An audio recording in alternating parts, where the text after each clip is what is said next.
Hello, we're live. Welcome everyone to this reflection on the Chronicles of Narnia film trilogy. Yeah. So, we're stepping into Fantasyland with Alan and Harry, and we're reflecting on all three Narnia films of this trilogy. Three out of the 7 books have been made into films so far. So that's The Lion, the Witch, and the Wardrobe, Prince Caspian, and The Voyage of the Dawn Treader. So, I'm going to let Harry start us with The Lion, the Witch, and the Wardrobe. Or The Lion, the Bitch, and the Wardrobe. That works too. Interesting way of putting it. It sucks now that I am that I'm too old to go to Narnia, because I absolutely love this movie. It's a masterpiece. This is by far the best of the 3 Narnia adaptations. Amen to that. Yes. Of C.S. Lewis's books so far. It's just thank God this movie turned out well, as perfect as it could, because The Lion, the Witch, and the Wardrobe was one of my favourite childhood books as a kid. Everyone read that book. Harry, would you say it's the best of the Narnia books?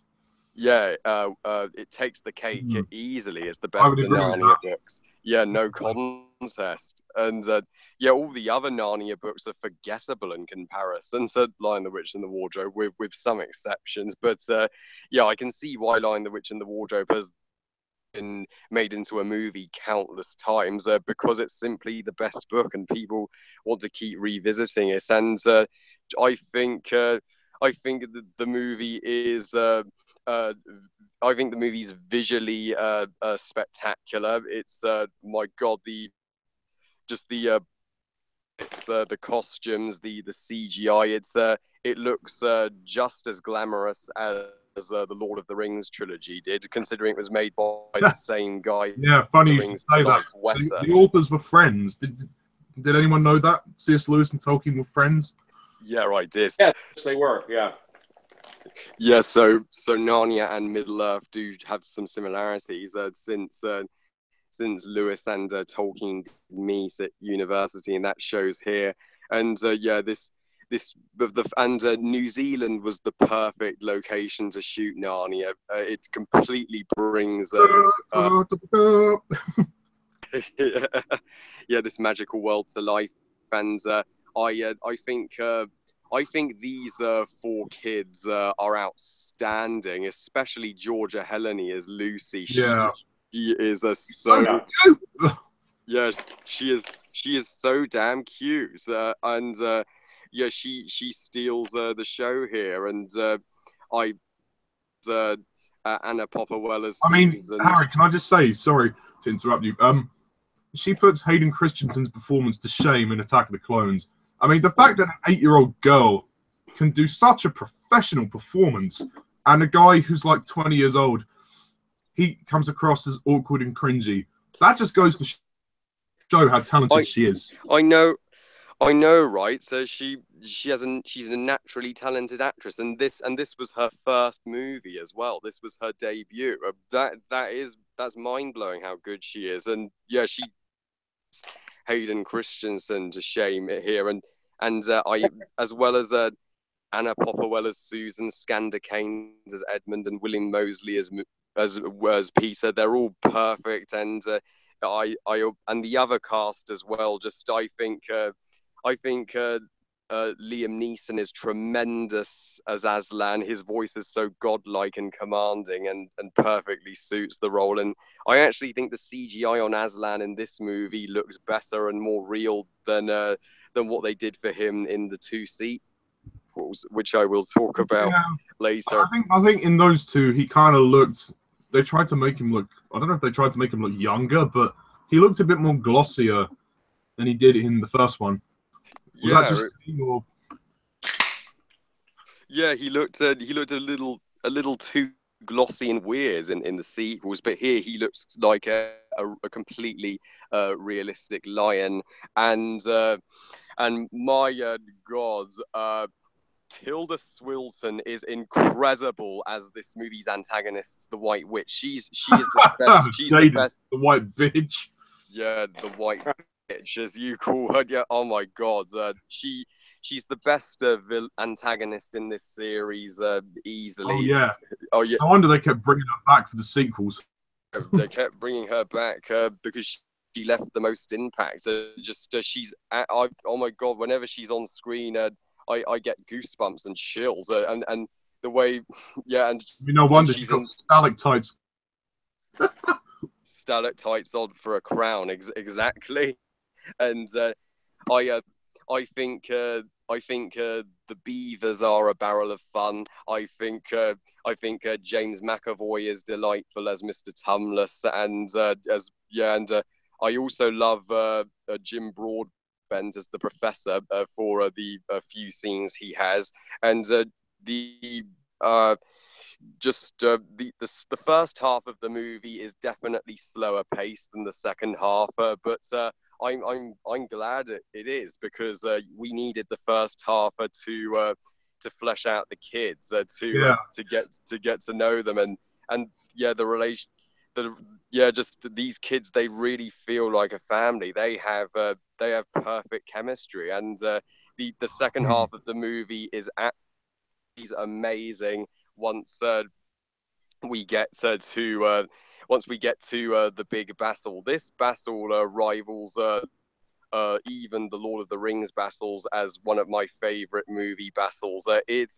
My God, it's a stupendously satisfying climax to the movie. I actually think there's definitely a sense of inspiration from Peter Jackson. I think you can tell Andrew Adamson, obviously naturally, because of the Narnia stories are drawn from Lord of the Rings. There's obviously like the battles. The battle to me in this movie feels like a homage to Lord of the Rings. I don't know if I'd say it's on the same level, but they definitely try to really answer us in Prince Caspian. But obviously we'll get to that later.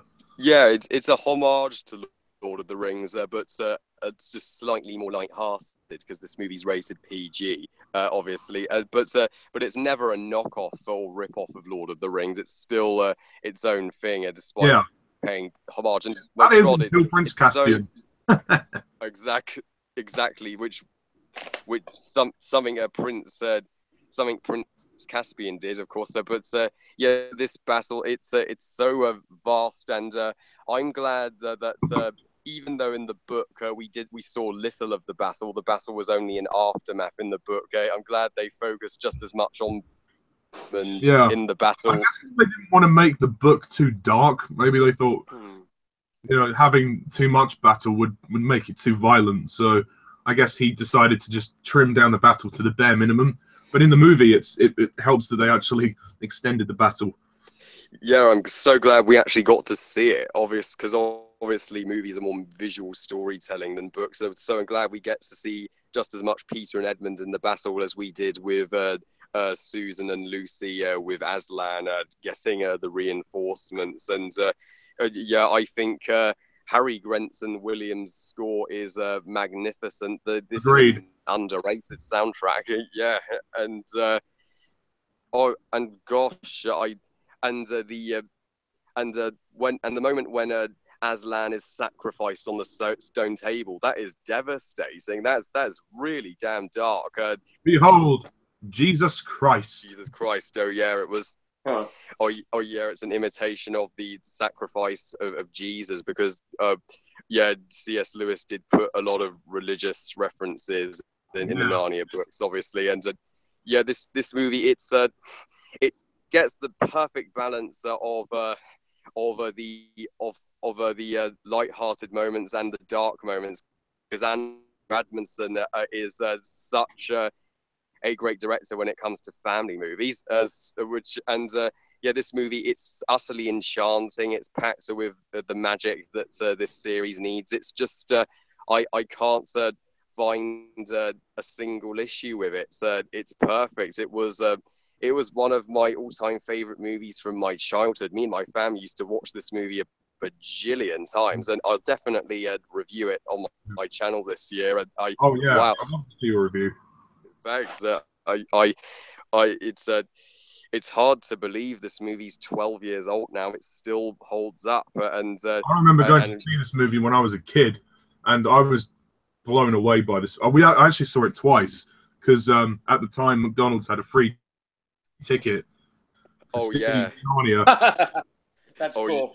I mean, yeah, and thankfully I got to see the movie again. And because the first time I missed the first 5 minutes, I was so annoyed, and I finally managed to get to see it the second time. Anyway, I won't ramble on. Sorry, Well, that's Harry. okay. Yeah, I remember they sold merchandise at McDonald's at the time, and yeah, I was 10 when I saw it, so very special memory actually seeing it. And yeah, it's a wonderful fantasy classic, and it's a very faithful adaptation to the book, yet it also has some differences so it's not entirely like the book, because that would be boring to give itself an identity. It's pretty close though. I mean, if you look at it, it's pretty damn close, if in my opinion. Pretty much most of what happens in the book happens in the movie. They just extend certain bits, and they do change a couple of things, but really the story is pretty also. Harry, would you agree that this is Andrew Adamson's best film? Oh, it's his best. This is his best movie. Certainly, he's never made a better movie since. He really lost his mojo after this film, and yeah, sadly. Yeah, I'm afraid so. But this, I'm so yeah, I'm so pleased this movie was a smash hit at the box office. It's still the highest grossing movie in the series, and yeah, it's a real shame that the two sequels could not live up to this one. So indeed, so The Lion, the Witch, absolutely, it's an awesome movie, and I am going to give The Lion, the Witch, and the Wardrobe the only 10 out of 10 for a Narnia movie so far. Woo! Yeah. Yeah. So, awesome. Yeah. So, I'm going to now hand the microphone to Alan. Okay. Chronicles of Narnia, The Lion, the Witch, and the Wardrobe. I'm with Harry all the way on this one. I absolutely love this film. From the moment I saw it, I just knew that this was a very, very magical movie. And I think there's a reason why it was such a huge hit at the box office, because, I mean, it was just so well done straight across the board. I mean, I am a fan of the Narnia books. I've got all the books. I've read them all. There's no doubt that The Lion, the Witch, and the Wardrobe is I guess the best book of the bunch. It's the most famous book of the bunch. It's definitely the most popular, yeah. Yeah, the most popular. There was already a popular cartoon version of it that was made. They showed it on CBS, I think, back in the 80s, and it was very well done. I remember watching it when I was a kid. So that's a good animated film version. And I know that the BBC have done a live action version, and then they worked with the technology that they had at the time. Like I think that Aslan was like a big, huge puppet, something like that. Yeah. They had to do some of the creatures as big, gigantic puppets. Something. I believe they actually made sequels as well. Yeah, they did. They adapted most of the Narnia books, the BBC. I've seen those movies, and they're pretty solid. Yeah, I mean, I think that there is a version that they did of the Silver Chair, and we're still waiting if there's going to be a film version of the Silver Chair. Maybe that TV version that the BBC did is a nice alternative, I suppose. It's better than nothing, I guess. But for the feature film version of Lion, the Witch, and the Wardrobe, I mean, this is an all-time classic story. I think for most kids, even if you're not familiar with all the Narnia books, you should definitely be familiar with The Lion, the Witch, and the Wardrobe. I mean, that is a must-read book for any child. It really is. Yeah. You'd be hard-pressed to find a child who's not at least a little bit familiar with The Lion, the Witch, and the Wardrobe. Well, I mean, unless they're a baby. Yeah, but yeah, if you're starting to go to school, then you should be able to read The Lion, the Witch, and the Wardrobe at the very least. It's a very simple story, so it'd be easy. Right. I mean, it's an all-time classic book. I mean, C.S. Lewis definitely hit it out of the park when he wrote that book. it was all important. It was all important that the feature film version do justice to that book and not screw it up. And they did a brilliant job with the feature film. I mean, straight across the board. First of all, I mean, the four child actors playing the Pavenzi children are all brilliantly cast. And, you know, child actors can always be hit and miss. Jake Lloyd, cough. Exactly. Although you probably heard by now that and it makes me want to watch the movie, the new horror movie, It. Everybody's saying that the children in it are terrific. Yeah, so, they are. They are absolutely phenomenal. Yeah, I mean, you don't want to just see the movie just for the killer clown in it. You want to see it for the child actors, who they say are all terrific. And it has to be said that the four child actors who play the Pavenzi children here are all brilliantly well cast, all the way down to little Lucy, who's just wonderful. Let's see. I mean, I'm having difficulty remembering the actors' names. I mean, okay, George Lee Henley as Lucy. I mean, she was only 7 or 8 years old? Yeah, she was actually at the time. When it was actually, she might have been about 10. I think when she was filming, she was around 8, but 10, I think. 8, 9, or 10. Okay, I mean, same age as Harry. Yeah. Okay. Well, I mean, she's absolutely adorable in the role. I mean, it's just a wonderful performance from her. And at Papa Well Susan, she's wonderful. Standard Keynes as Edmund. I mean, it's really great to see his arc that he follows in the story, because he starts out as being an outright bastard. The bastard child. Because he's very hot-tempered. He's easily angered with the others, easily annoyed with the others, you know, and always, you know, wants his way. And gets like his brother. What? He doesn't like his brother very much, yeah. And then, of course, he falls in with the White Witch, and all he wants to do is eat Turkish delight. You know, be rewarded with eating Turkish delight all the time. But by the end, he's learned his lesson, and he actually turns into a really nice guy. You know, yeah. so you know, that was great to see. And then finally, who plays Peter? The actor who plays Peter? Yeah, William Moseley.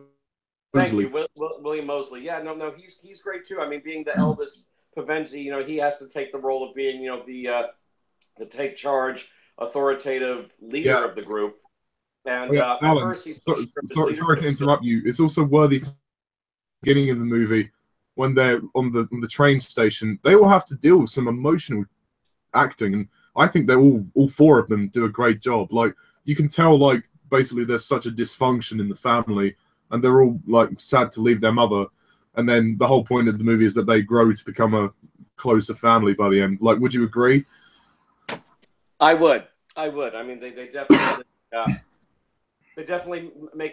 they definitely go through some very, very important changes as people and as a family, as siblings, and you know, they have terrific chemistry. I mean, all four of them they bounce off each other so superbly in this film. They have wonderful chemistry. I actually believe that they are a family.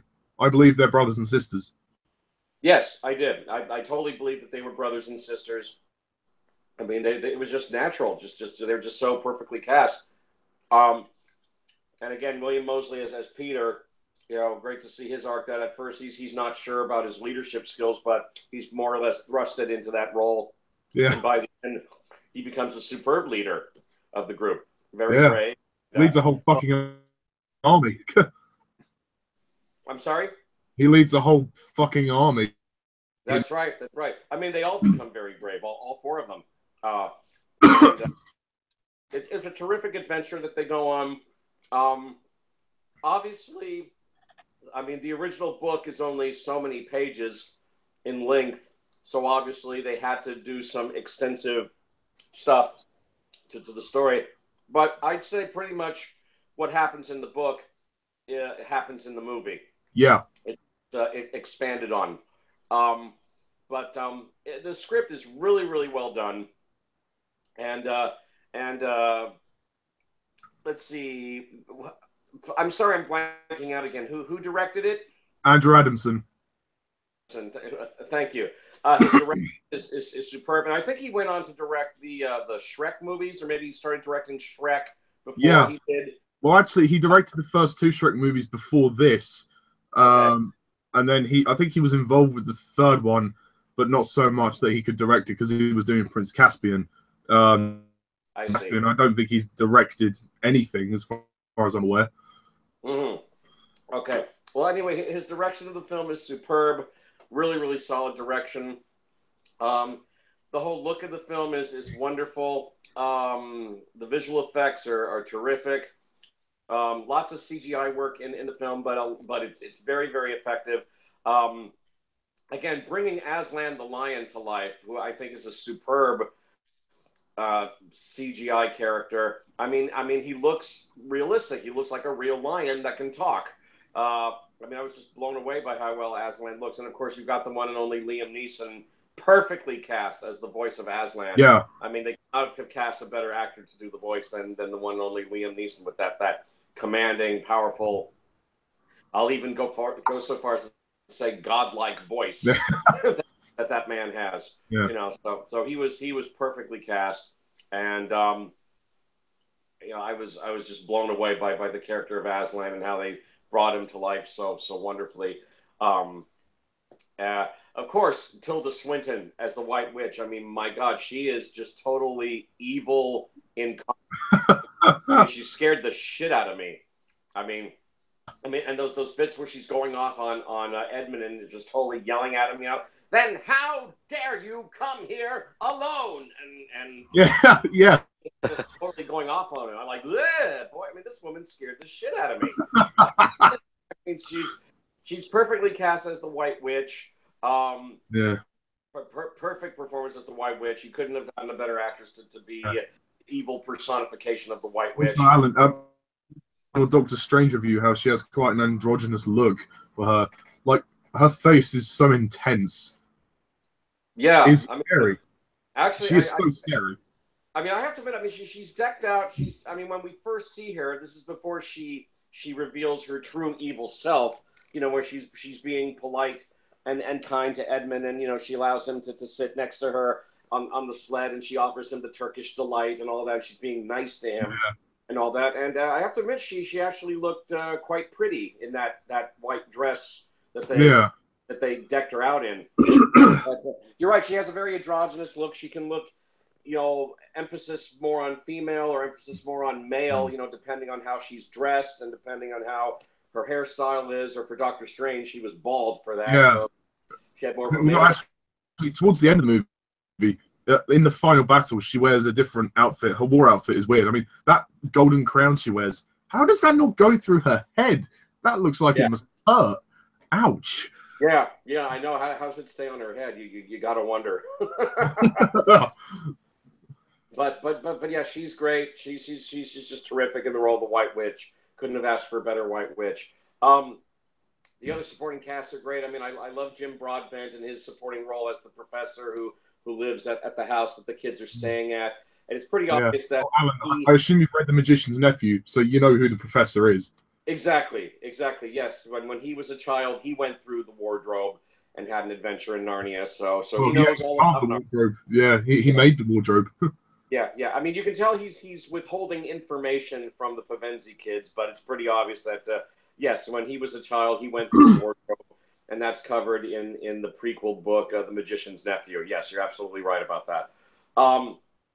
And again, I'm sorry I'm blanking out, but the actress who plays Mr. Tumnus, James McAvoy. Thank you, James McAvoy. Yeah, again, he's wonderful as the what do you call? I guess he's a satyr. He's a satyr. A faun. A faun. Okay, I'm sorry. A faun who befriends Lucy when she first enters the wardrobe, and you know he has a wonderful. You know he gives a wonderful performance. What did you think of the scene when he was playing the song when he played her the Narnian lullaby and she fell asleep? He was like, well, he was kidnapping her, obviously. Oh no, that was really good. And I really enjoyed the scene when you know he's he's supposed to, kidnap her and I guess take her to the White Witch, but he can't bring himself to do it. And he's crying. Lucy wakes up. She's like comforting him. And he's like, "Oh yeah, I'm being a very bad fawn. I was supposed to kidnap you and blah blah blah." It's just such a really touching. Yeah, it's really well done. I love the action pieces that they added. I mean, I think the action scene that takes place on the ice with the White Witch's dogs, her evil dogs. That wasn't in the original book, was it? I think that was something they added for the movie. I honestly can't remember, but from the sounds of it, yeah, they probably did add it. Because in the book, the first time Peter fights the wolves is actually in the camp. When the wolves appear at the camp, but I think they added that to obviously add a bit more action into the film.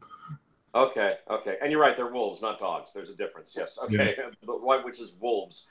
But again, it's a terrific action scene. Oh, and of course, I absolutely love Mr. and Mrs. Beaver. Yeah. They're wonderful characters, and you've got Dawn French and Ray Winston.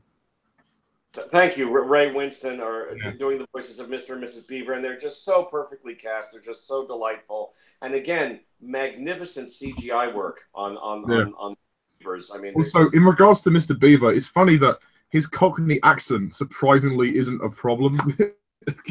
Yeah. Would you say that? Like his accent, like because he speaks like a Londoner, he's a bit of a Cockney. Like right, like is that did you find that bothersome? Because I didn't. No, I didn't find it bothersome at all, and I understood him just fine when he talked, so that wasn't a problem.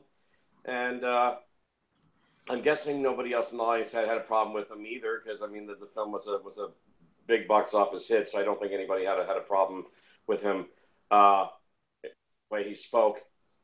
I mean, just like the movie The Full Monty, where all those men are from Sheffield and they have a certain accent, but the movie still wound up being a big hit over here, and rightfully so. It wasn't that difficult to understand them, but yeah, Mr. and Mrs. Beaver are a total delight in this story. It's just such a well-crafted movie, and yes, of course, I have to make mention of the battle scenes. You're absolutely right that C.S. Lewis and J.R.R. Tolkien were definitely friends. And I think it's safe to say that C.S. Lewis definitely nicked a few things off Tolkien and Lord of the Rings. But I mean, you're absolutely right. You can look at it as paying a homage. It's not a rip-off per se. I mean, well, not so much in this movie. I mean, in Prince Caspian, that's a different story. Yeah, we'll wait till we get to Prince Caspian. But for The Lion, the Witch, and the Wardrobe, I mean, the battle scene at the end is superb. It's like a lighter, more family-oriented Lord of the Rings battle. I mean, it's still intense, but I mean, it happens during the daylight. It's out in a field, and I just that image that I have of them as the goodies and the baddies, if you like, on both sides of Narnia, that they're racing towards each other for battle, and that the scene of the cheetahs are racing toward the whatever fast animals that the baddies have on their side, and racing toward each other, and then finally they meet and they're battling it out and they're slugging it out, and it's a superb battle. I mean, it's definitely something right out of Lord of the Rings, and of course when you've got the eagles that swoop in, and that's very much like Lord of the Rings kind of thing. But I mean, I didn't think of it as a ripoff. I thought it was definitely a homage kind of a thing. Yeah. And as you said, I took into account, maybe some people in the audience weren't aware that C.S. Lewis and J.R.R. Tolkien were friends, but I certainly knew that. And I looked at it as a homage, as kind of a lighter, more family-oriented version of the Lord of the Rings battle. But it's really superbly done, how it's staged. Yeah. Again, GI work to bring all the creatures like the Minotaurs and the other creatures to life that fight in this battle. Yeah. Oh, Alan, sorry, I've just thought of this. In the battle, like when Edmund is stabbed, I don't believe that was actually done in the book, but obviously they did that to add some emotional tension. I thought that was great. I mean, would you agree? I think it did happen in the book, but I think in the book it was... I mean, we don't actually see the White Witch stabbing Edmund. I think Edmund is found, laying on the battlefield dying, so obviously he'd been stabbed, I think. but I don't think we actually see the White Witch stabbing him in the book. It was kind of like an after the battle kind of a thing where he's discovered. But I think he was stabbed or injured, if I remember, in that original cartoon from the 1980s. There was some scene where he was injured by the White Witch and then saved at the last minute from dying, I think. But again, the way they handled it was really well done in the film. I mean, it is a very intense battle, but again, the way it's done, it's like a homage to Lord of the Rings, you know, without a rip off of it, and it's really superbly done. And I love the whole epilogue where the White Witch has been defeated, the bad guys have been defeated, all the good people have been saved, you know, and then I love Aslan finally jumping on the White Witch and giving her comeuppance.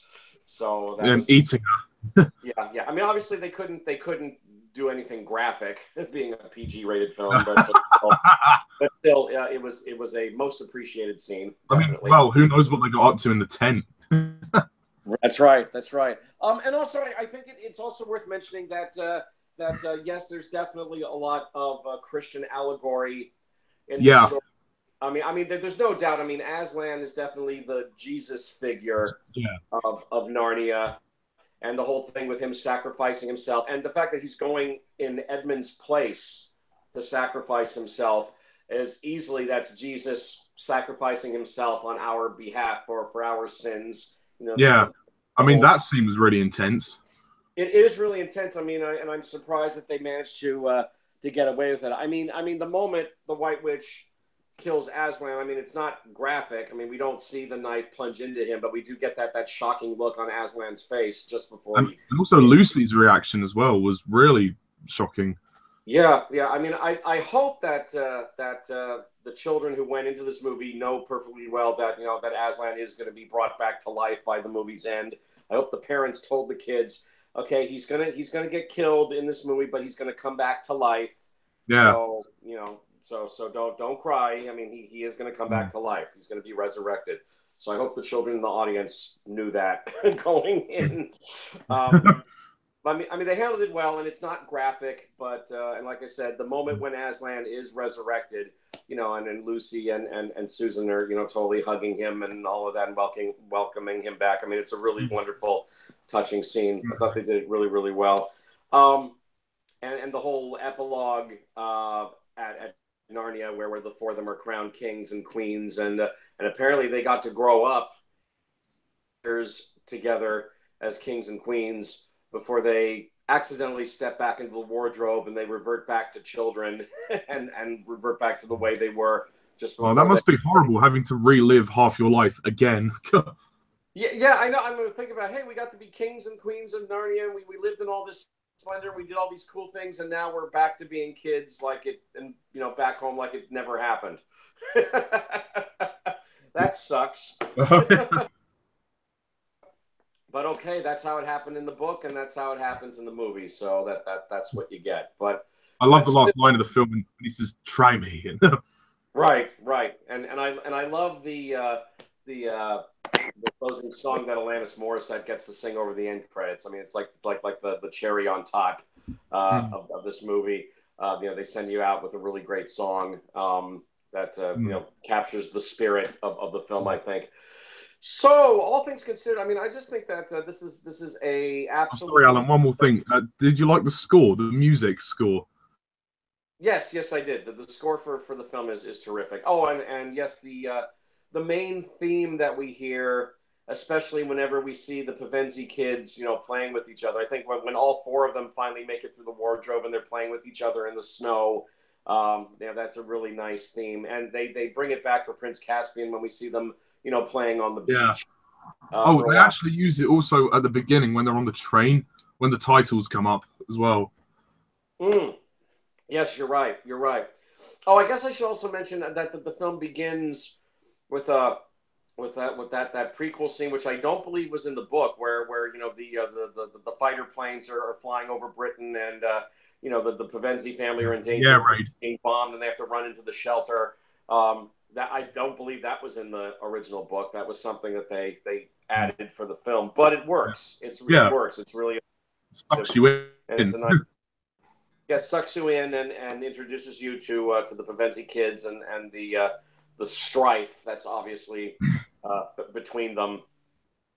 So I thought that was a very cool addition to the film. And yeah, it does suck you in. It really does suck you into the whole situation with them. It's a great way to kick off the film.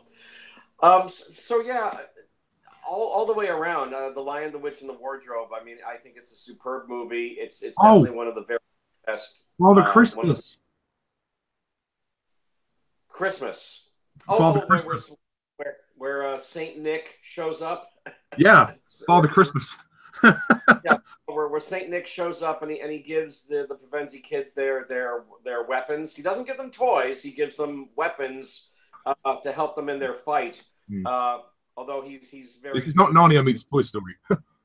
Yeah, but he's very good to alert the kids. These aren't toys. I'm giving these to you for a reason. To help in your fight. Although it's funny because Edmund gets nothing. Yeah, but because he wasn't there, right? He's with the White Witch, so he doesn't get anything. But he gets a sword later on. But I definitely like that scene. Yeah, where Saint Nick or Santa Claus, if you want to call him that, he shows up. I guess what we get in the movie is the British version of Santa Claus, because the American version is him dressed up in his red and white and the black boots and the ho ho ho Merry Christmas. I know we don't get that. I guess they didn't. I guess that's kind of a cartoony image of him. They wanted to make him look like a Narnian Father Christmas. I guess, but isn't that the way Saint Nick is supposed to look in British to the Brits? Well, I mean, that's how he's decked out. There are various versions of the various incarnations of Saint Nick. I guess that is. I guess I see what you're saying. It is quite a common look. I don't know whether they drew completely from that or whether they were trying to do their own thing. I'm not entirely sure. It's not very clear. I mean, because he just comes out of nowhere and he just bestows the weapons upon them. Right. I mean, he's jovial. He wishes them all a Merry Christmas before he leaves and all of that. But I think if they had him decked out in that stereotypical, the red and white and the black boots and all that, I think that would have been, like Americanizing the character. And this is a very, very British film, very British. Yeah. So I think there are very little Americans in the movie. I mean, I think the only American is like the Centaur General. I think he's the only American actor in the cast. Oh, and the Wolves are American as well. Oh yeah, sorry, you're right, Harry. Yeah. Oh, okay. Yeah, you're right. I mean, and there's nothing wrong with that. There's nothing wrong with that at all. But I'm just saying that the look of Saint Nick, I guess they just wanted to keep him as British as possible. So that was fine with me. That was totally fine with me. I think everybody in the audience here in the States knew perfectly well who this character was. It was pretty obvious. So it wasn't a problem. But anyway, just to wrap it up, I mean, I think it's a superb movie. The Lion, the Witch, and the Wardrobe. I mean, you couldn't have asked for a better film adaptation of this classic children's book. I think if C.S. Lewis had been alive and had seen this, I think he would have been very, very pleased with the finished product. I really do believe that. It's a wonderful movie. It's just so well acted, directed, and put together. You can tell pretty clearly that they put a lot of love and care into this film. You can tell that they really, really wanted to get it right. Yeah. It's a fantastic film. It's definitely one of my favorite family films of all time. It's superbly done straight across the board, acting, directing, production-wise, everything. I have no complaints about the movie. I have no criticisms of it at all whatsoever. I think it's a perfect film. So naturally, I give a perfect 10 out of 10. Woo! Yeah. Would you go so far as to call it a masterpiece? It is. It's a masterpiece, clearly. Yeah. Yeah, easily. Well, it will not surprise that I abso-fucking-lutely agree with you. Yes. Woo! The Lion, the Witch. I mean, not only drove the best of this trilogy, it is probably the best Narnia book, and it's also like one of my favorite family movies ever. I mean, I grew up with this movie, so I saw it when I was a kid, and that's the best way to see it. I mean, obviously Alan was an adult, but seeing it on the big screen when I was 8, both times completely blew me away. I remember that I was just so captivated by this movie. It was just incredible. I mean, there is nothing else like it. And to this day, I mean, if they continue the franchise for the films, I don't think they're going to top this one. I really don't.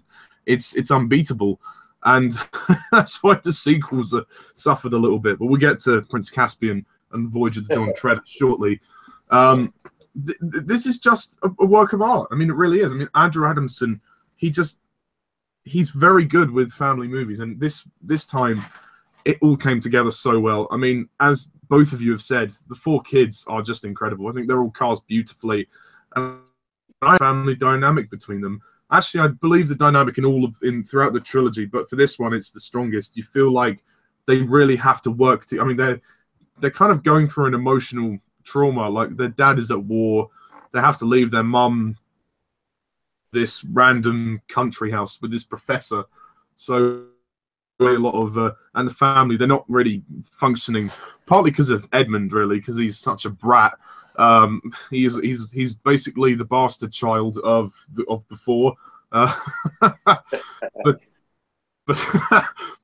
yeah, obviously they have to go on this journey where they end up going through Narnia, and I mean, obviously when Lucy discovers Narnia, they don't believe her, and Edmund takes the piss, and then that causes more problems. And Peter is trying desperately to keep them together, but he's kind of overdoing his responsibility. He's being too hard on Edmund and everybody, and basically the family's a mess. And I love that this story is about a family, and that they go through this magical fantasy world and they get a kick of reality, essentially, that, you know, their real world is not much different from Narnia. They've just come, yet they're being brought straight back into one.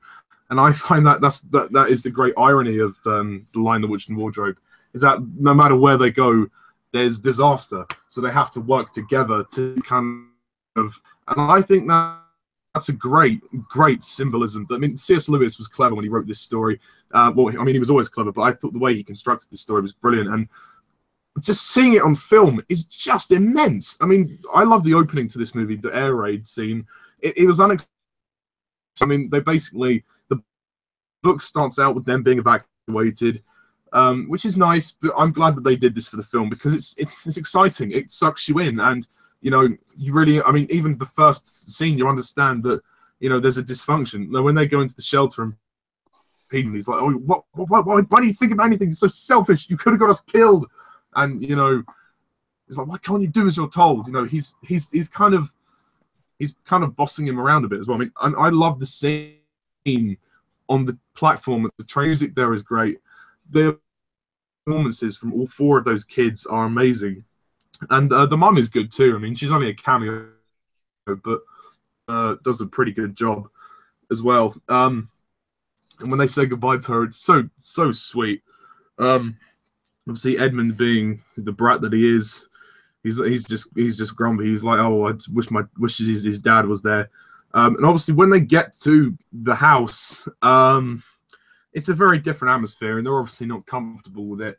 And when they find the wardrobe, I mean, this movie is long as well. It does take its time, but it doesn't feel long. It really doesn't. I think the length of it is fine. 2 hours, 20 minutes, and it flies by. I didn't notice the length when I first watched it at the cinema. I really did it. I've always enjoyed it. I love all 4. Best one, it would have to be Georgie Henley as Lucy. I mean, no offense to the others. They were all really good too. But Lucy is just so charming. I mean, she's so bloody cute. I mean, you just want to give her a big hug. When, you know, I mean, there are scenes when she has to cry. You know, when she cries when the piss out of her, when Tumnus is frozen, and also they nearly all cry when Edmund is nearly dead, and when Aslan dies. There are so many emotionally let it all out, and poor girl, you just got to feel so sorry for her. Her performance is so professional. I mean, you know, this is child acting. This is child acting. You know, and I'm sorry, Jake Lloyd, you fucked it up. You fucked it up, mate. Are you an I'm sorry. Oh God! Imagine if the had buttons. Yeah. I'm gonna be the first one to see them all. Oh, fuck off, George. That's a trick. Oh, that's a great impression, Alan. Thank you. Oh yeah, I mean, so yeah, she clearly we the point is that basically my point is that she kicks the shit out of any other child actor that you could see. And when Edmund meets the witch, there's some tension there. I mean, Tilda Swinton is the witch, or the bitch, as I like to call her. She's amazing.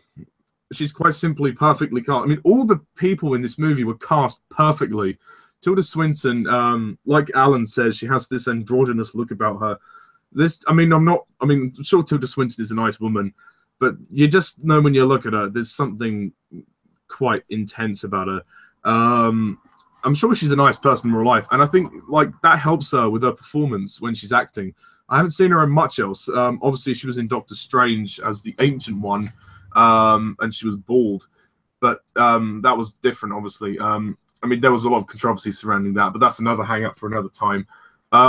As in here, she's perfect, and I like the way she sort of manipulates Edmund, and she takes advantage of him to, and then he obviously has to realize the error of his ways. I like to see he's with Tumnus, and she says, you're here because he turned you in for sweeties, and that was a big kick up the backside for him. It was like, oh shit, like I've messed up, and Edmund misses his family, and that was quite tense. I mean, the interactions with the Beavers as well when they go to Mr. and Mrs. Beaver, they're great. I mean, Ray Winston, Dawn French, fantastic, just fantastically cast, and they are so funny and charming. It's funny. I rewatched this movie a couple of months ago when I was on holiday with a friend of mine. He hadn't seen it for a while either. We just stuck it on, and we both laughed our asses off with Mr. Beaver. I don't know why, but his Cockney accent, like his London Cockney accent, is just hilarious. It never used to make me laugh much before, but now thinking about it, because it doesn't. You would imagine it as if it wouldn't fit in the world of Narnia, but it actually does. It makes it kind of charming. Like the way he goes, oh, he's the top geezer. He's the real king of Narnia. And like other lines, I think the best line, one that made me laugh the most, when Lucy said, "This isn't going to help Edmund." She's right.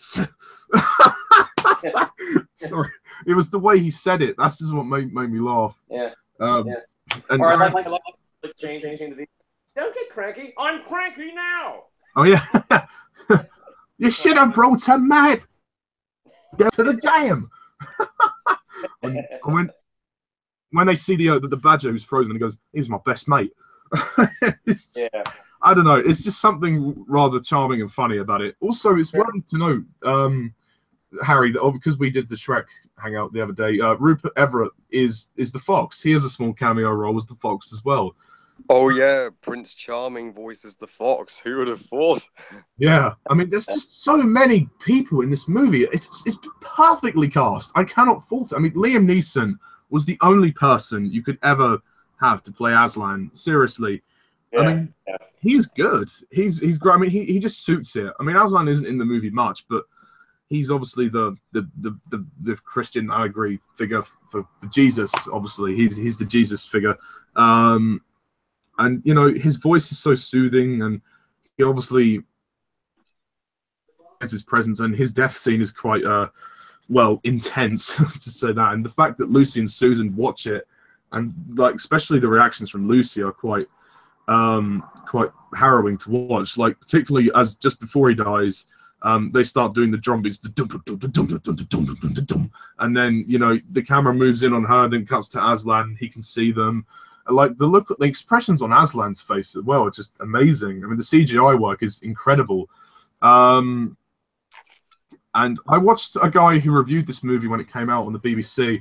He said he didn't like the CGI work. I thought that's a load of crap. I mean, the movie grew on him over, like when he reviewed Prince Caspian, he said, "Oh, the first one it grew on me over time." But I thought, how could you not like the CGI work? What? No, that's shocking. It's superb. The CGI was revolutionary. It looks fantastic. Yeah. Yeah, I mean, you know, I just thought, is he watching the same film? Obviously Jeez. not. I guess. Jeez. I mean, this movie's just magical. I mean, there's so many great visual treats, like all the creatures and everything.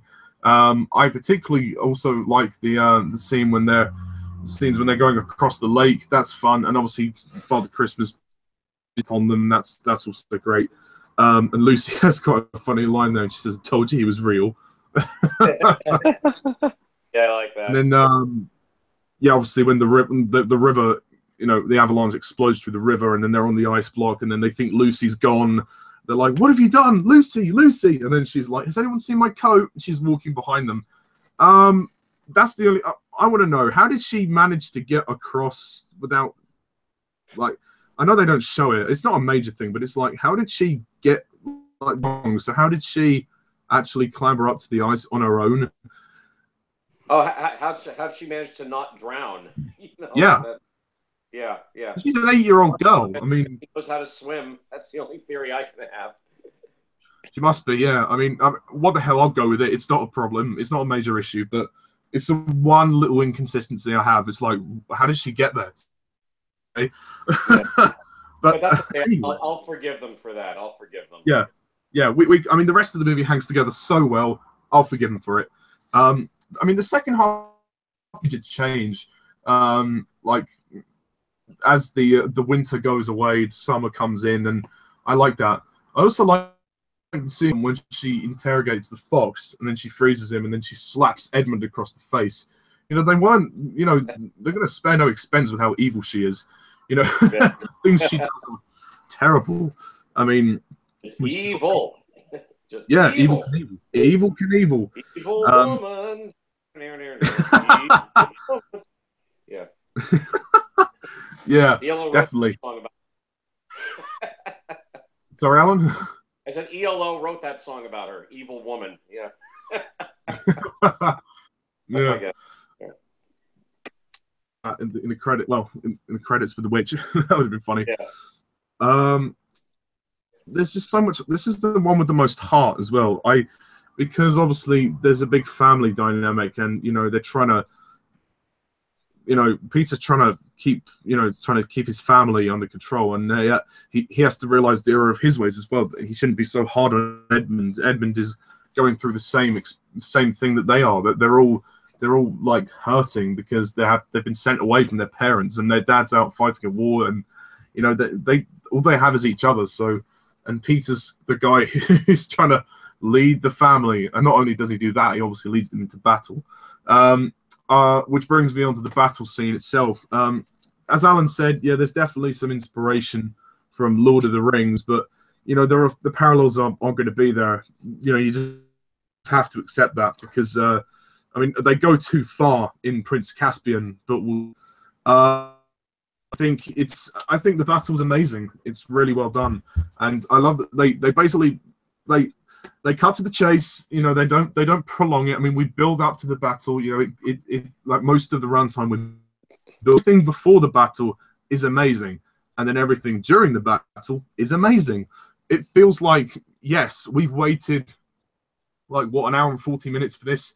Yes, this is worth it, and the way it builds up as well. Like when the music for that is amazing. They're all charging for each other, and then Peter, then the eagles dropping the boulders, and then Peter says, to the general, he says, "Are you with me?" He says, "To the death, for Narnia and for Aslan." And that was a great moment when they just charge. And there's a moment just before they meet where, like, the general, he draws his swords, and then the music stops, and then there's like a heartbeat that you hear. It's like, doo, doo, doo, doo, doo, doo. And the sound completely cuts out just before they, like, the cheetahs like get each other, go rah, rah. I thought the sound work was great there. I'm sorry, that's such a small thing to say, but I thought that always gets me every time. It's such it's very effective, very, very effective. Yeah, as you said, Alan, Andrew Adamson's direction is, well, fucking superb. This is the best film he's ever made, and I don't believe that he had any clue what to do with Prince Caspian. I mean, we'll get to that in a minute, but he dropped the ball for that movie. But this movie remains his best movie that he's ever made, and I stand by that. I mean, and the battle's awesome. I mean, especially when Edmund gets very intense, and I love it. Peter's reaction when he's angry. I mean, he just stabs the guy on the ground, and he's charging for the witch. Peter's battle with the witch is amazing. Again, like the witch, how does that crown not pierce her head? That must hurt to wear that. But I mean, that aside, sorry. No, I agree with you. Yeah, exactly. I mean, it's such a strange thing to wear. Polar bears are dragging through the field, but that final battle with Peter is great. And then obviously they bring the reinforcements after Aslan breathes on them. Like, it's like the breath of life. Obviously, that's another. Oh yeah, great scene. Yeah. I mean, imagine if, like, in a parody, they had one of the Minotaurs or whatever, like, go. God, what have you been eating? Like, if Aslan had a bit of garlic bread for lunch or something, like, whoa.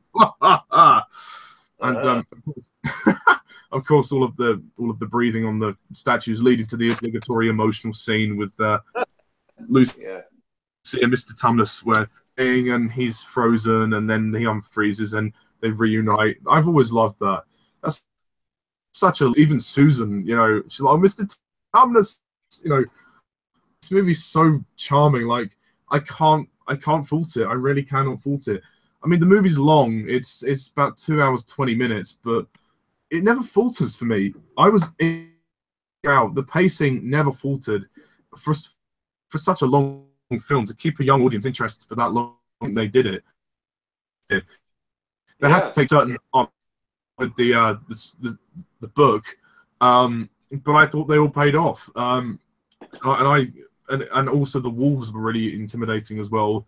The scene where he kills the wolf, Mulgrim, I think his name is. He says, "You may think you're a king, but you're going to die like a dog." And then he dives on him, and that was great. I will say though, maybe it is a bit anticlimactic how they've just been so quickly. I know it's kind of in the book, but it's kind of like, they spent ages going on a quest to rescue, and then they follow the wolf back to the camp, and that's how they rescue Edmund. It just kind of just was very short. That was cut a bit too short for me, I think. Like, they should have made that more of a. It was just very quick.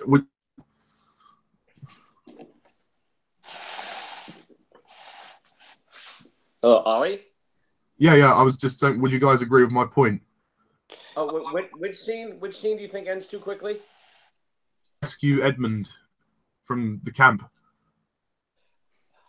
I suppose, but it didn't tarnish the movie for me in any way. I thought it was fun.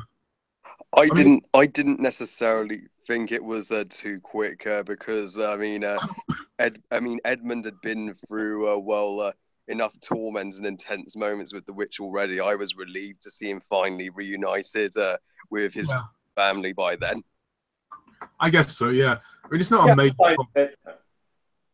Yeah, I mean, I'm not like majorly complaining. It might have been nice to just see a longer action scene, but it doesn't matter. It's not a major problem. I can live with it. There are more problems in Prince Caspian and Voyage of the Dawn Treader. I'll say that.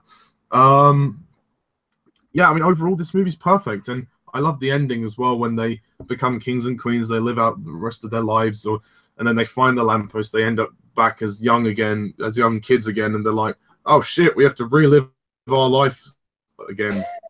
Gotta go through puberty again. Yeah. Well, I mean, not so much Peter and Susan, but the other two, they have to.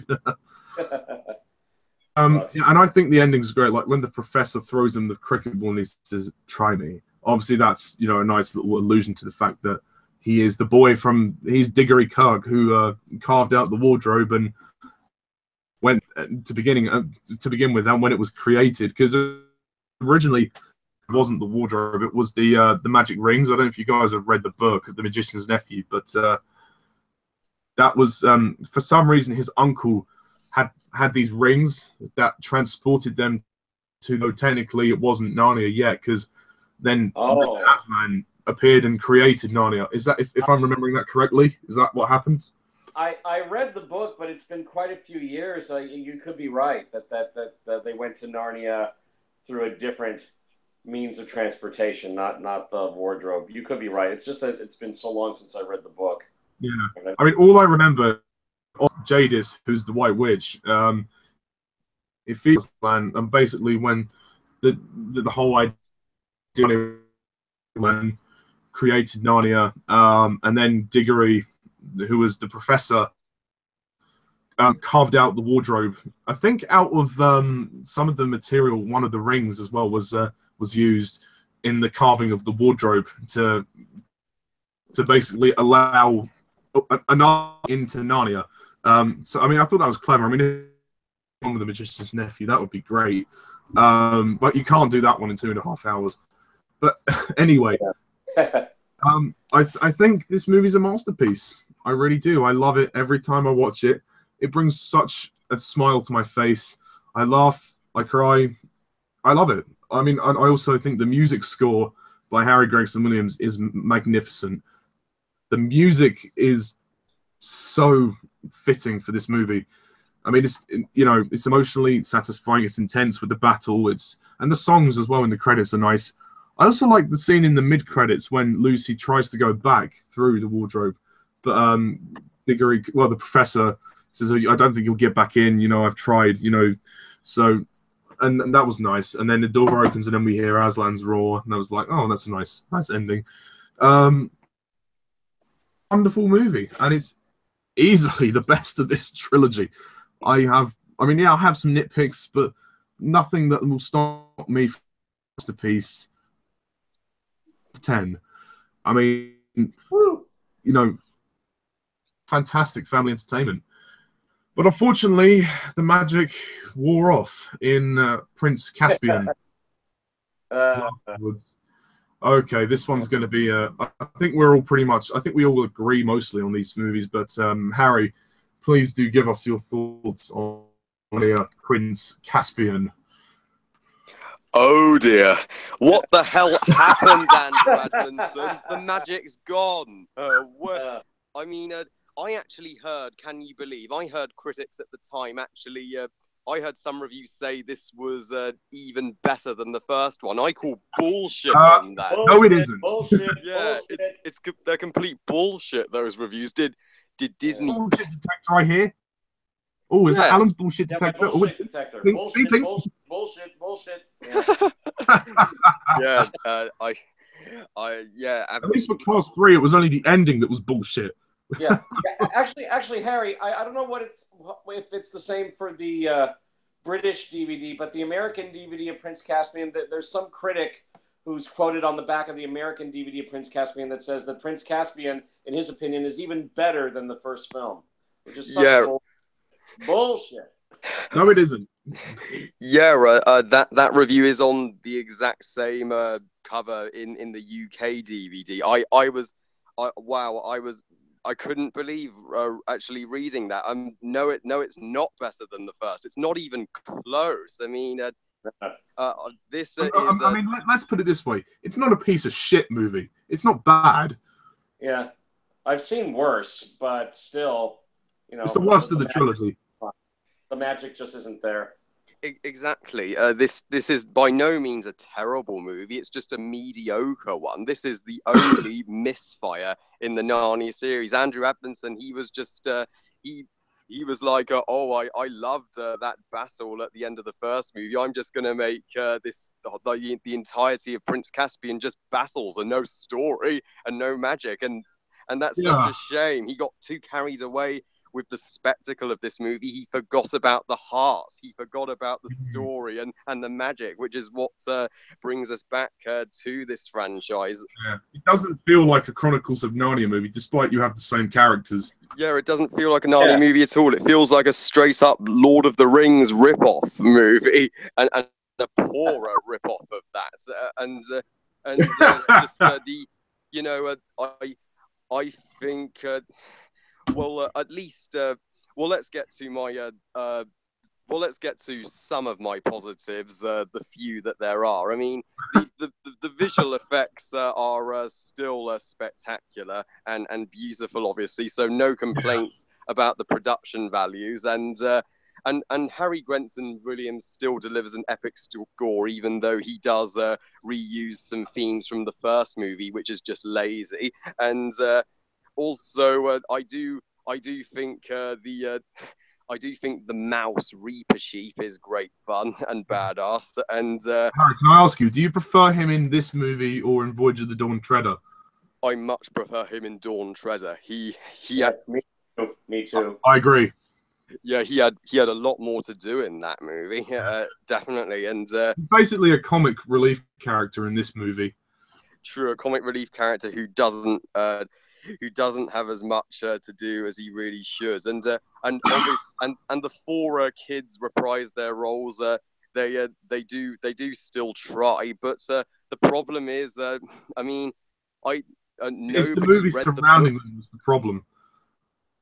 Yeah, it was the script that did not do them justice, and I think the problem is that nobody read the book Prince Caspian, so nobody gives a shit about a Prince Caspian adaptation. The book Prince Caspian simply isn't very good. I think this is the worst book of the series. This is one of the worst, if not the worst, books in C.S. Lewis's Narnia series. C.S. Lewis, I don't know what he was thinking when he was writing it, but he really didn't try. I mean, the whole story with I think, well, Ben Barnes as Prince Caspian, he's bland. I don't care about him. and why accent of his, which he magically loses for the third movie, but in his really funky accent. Yeah, his Spanish accent sounded so weird and off for him. But I don't know why the fuck he changed his accent to English in the third movie, but I'll talk about that later. I mean, but this whole plot with him wanting revenge on Miraz for killing his father, that's a total fucking rip-off of The Lion King. And it's the circle of life. Exactly. Yeah, this is a terrible rip-off of The Lion King, and Miraz as the villain, he sucks. He's boring. He's a total rip-off of Scar. Only Scar is one of the greatest movie villains of all time, and Miraz Spanish version of Scar. But Miraz isn't a patch on Scar. I mean, he's nothing compared to the White Witch. He doesn't do anything. He's nothing. Compared to the White Witch as well, he is fucking nothing. Yeah. The White Witch was she was formidable. She intimidated me. She scared the crap out of me. Miraz, I never took him seriously, and just. The battle scenes, while they do look big and epic, they lack substance. You don't care about them because it's just battle after battle after battle. Yeah, the action scenes here are so repetitive. Unlike, I think the battle at the end of Lion, the Witch, and the Wardrobe was better than all the battles in this movie combined, because in that actually cared. You were rooting for the Narnians to kick the White Witch's ass and rescue Narnia, but here you are not rooting for anybody because you don't give a fuck about anyone because the story's so lackluster and the whole scene when they try to resurrect the White Witch, that was pointless. That added nothing to the movie. It wasn't even in the book, so why include it? And remind you how this isn't The Lion, the Witch, and the Wardrobe. Pardon? It's just to remind you how this is not The Lion, the Witch, and the Wardrobe. Exactly. It's not. It's trying to be, but it fails. But it fails. But it fails on every level. It's just, the and one of the other biggest flaws with this movie is its pacing. It's far too long. It drags and drags, especially in the first half. I was so bored out of my mind, waiting for something to happen. They were just wandering around. The first hour is fucking them walking around the forest. Yeah, just them walking around the fucking woods, just spouting out exposition. I mean, what kid would want to see this? There is no fun in this movie, unlike the first movie. Aslan is completely wasted here. Looks as you said, Ollie, very weird in the sequels, and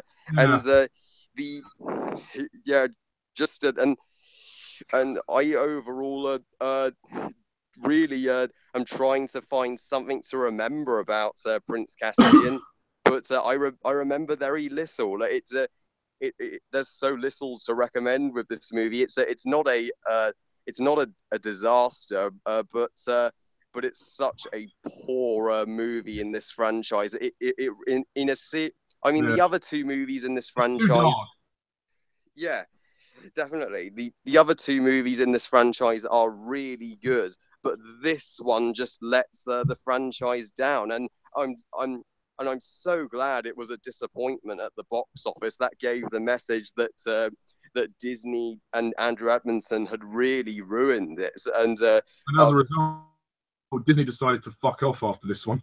Exactly.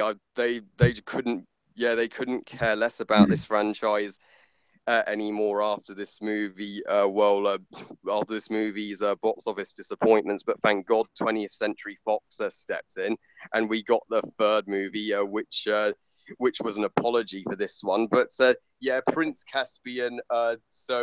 I would suggest just watch Lion, the Witch, and the Wardrobe. Just watch The Lion King. I very rarely watch Prince Caspian, I am going to rate Prince Caspian a underwhelming 5 out of 10.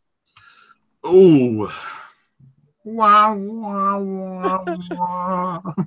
Wah, wah, wah. Yeah, everything about the disappointment continues. Oh god, this is going to be an interesting rant. Alan, please do give us your thoughts on Prince Caspian. Okay, well, once again, I think we are all operating on the same wavelength here, because I'm totally with Harry that this is a very, very disappointing, very, very mediocre entry in the Narnia franchise. I agree. I mean, this is like, I mean, these two films couldn't be more different from each other. It's like day and night, these two. And, again, I've read all the Narnia books, and I have to admit, I'm not surprised that the film version of Prince Caspian turned out so disappointing, because I think the original book is very disappointing. It's a very dull, drab read. Well, at least they've been faithful in that respect. Yeah, you can say that. Yeah, it's just not one of the best books in the Narnia series.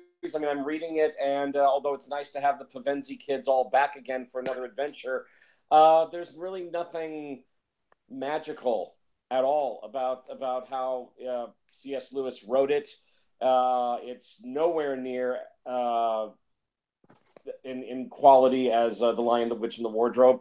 So it doesn't really surprise me that a mediocre children's book spawned a mediocre film adaptation. It's really not surprising. I don't know what they could have done to make Prince Caspian a terrific movie, other than taking really, really huge liberties. Maybe I tell you what they could have done, Alan. They could have lightened it up. Yeah. or something. They could have improved the story, for one thing. Yeah, maybe the filmmaker should have gone, let's face the facts. The original Prince Caspian book sucks. So we need to take major liberties with this and make it really, really good and and special. And I think they just decided to just expand on the original book that was already there. And basically what you get in the film version is just battles, battles, battles, and more battles. And Alan, would you say that it's the worst of the Narnia books? Sorry? Would you say it's the worst of the books? Actually, no. My personal least favorite book in the Narnia series would be The Horse and His Boy. And I hope that... Oh, really? I found that book extremely boring and really like the odd book out in the Narnia series. But I have to tell you, Prince Caspian is probably my second least favorite Narnia book. It's just not one of the better books in the series. And like I said, the film version is just battles, battles, and more battles. The movie is way too dark. Way too dark. I mean, there are times when I'm watching it, I'm going, is this really taking place in Narnia? Or Middle Earth. To me. The villains are a joke. The villains are nothing. Another thing about Miraz and all of his henchmen and whatever, they all look the same. They totally look the same. You can't really distinguish one from the other. And they're just blah villains. There's just nothing special about them. There's nothing menacing about them other than they wear armor and they have Spanish accents and they got long mustaches and beards. You know, so what? I mean, they're nothing on the White Witch. I mean, the White Witch is a supreme villainess, but these guys are just drab. There's just nothing. All they are just soldiers. They're literally just military soldiers. There's nothing else to them. Yeah, they're just military Spanish soldiers, but there's nothing menacing about them. And again, they pour on the battles. You don't care about these battles. You really don't care, and they're way too dark. I mean, there's even one battle that happens at night. It's hard to see. Is that when they raid the castle? Right. It happens at night. You really don't care. And another thing too, as we get towards the end of the movie, that big slugfest that Peter has with Miraz, it just goes on and on and on, and I didn't care. I just did not care. Also, like, Alan, why does he fight with Peter? He has no quarrel with Peter. Like, it would have been more emotionally impactful to have him fight Caspian, as is his nephew, but he doesn't even know Peter. It makes the fight meaningless. Yeah, well, why does Peter step in? I don't get that. I really don't get that at all. But I mean, there's no emotional investment in it at all. And then there's Prince Caspian himself. I mean, I liked Caspian much better in Voyage of the Dawn Treader, and I thought Ben Barnes gives a much better performance in Voyage of the Dawn Treader. But here, with that wimpy Spanish accent of his, he just comes across as this foppish, weak, Prince. You don't care about him. He's not appealing. Also, correct me if I'm wrong. Age, because in the book, Caspian's like 12, 13. He's like 10 years too old for the role. Yeah, that he was more of a teenager in the book, I guess. Something like that. Yeah, so perhaps he's too old. Yeah, you're probably right. I think he was just hired for his good looks, he's for his matinee idol for his matinee idol good looks. But I really wasn't all that impressed with his performance. I didn't buy his accent. He's not a prince you can get behind, although he'll become a prince you can get behind in the next movie. But here, king. But here I just didn't buy him at all. I think they pour on the Lord of the Rings isms much too thick in Prince Caspian, all the way down towards the end of the movie where we see that water creature, which is a ripoff of the water creature in Lord of the Rings, where we have the stampeding horses in the water that take shape in the water, and here we have another water creature. Caspian. It's a total ripoff of the water creature from Lord of the Rings, Fellowship of the Ring. And they also rip off the Ents from Lord of the Rings when the trees come alive. Yes. Thank you for pointing that out. Yes, the Ents from Lord of the Rings are ripped off when we see the trees come to life here in Prince Caspian. I mean, they pour on the Lord of the Rings isms far too thickly in Prince Caspian. They really do. As far as positives, I mean, I don't hate the movie. I mean, Yeah, it's mediocre at best. As far as what's positive about it, okay, yes, of course it's great to have the four Pavenzi kids back. Okay, it's nice to see them a little bit older here. You know, it's nice to see Lucy a little bit more grown up. And I mean, all four of them are a little bit more grown up, and they're the only. I think they're the main reason to watch the movie in the first place, just to see the four of yeah, them. Really, exactly. without them, this would be a nothing movie. You know, Well, so Alan, did you like the opening scene, like the opening chase scene? the opening chase scene, it didn't make much of an impression on me. I think what I did like, the first scene I really liked the best, when we see the Pavenzi kids at the train station, and it's like they do that magical CGI stuff where like the walls rip apart all around them, and then the next thing you know, presto, they're back in Narnia. I think Yeah, that was terrific. I think that was a great scene. But I think that's the earliest scene in the film that made an impression on me. I think the opening chase scene, I just didn't care for it. Uh, it didn't even look like we were in Narnia. I didn't feel like we were in Narnia, so yeah. it I mean, they're wasn't. on a beach in the first scene. Yeah, it's not until we get to the Pavenzi kids and they're at the train station and all the walls rip away, and now all of a sudden they're back in Narnia and they're playing on the beach, and we hear that classic theme music, with them playing on the beach. I mean, that was a lot of fun.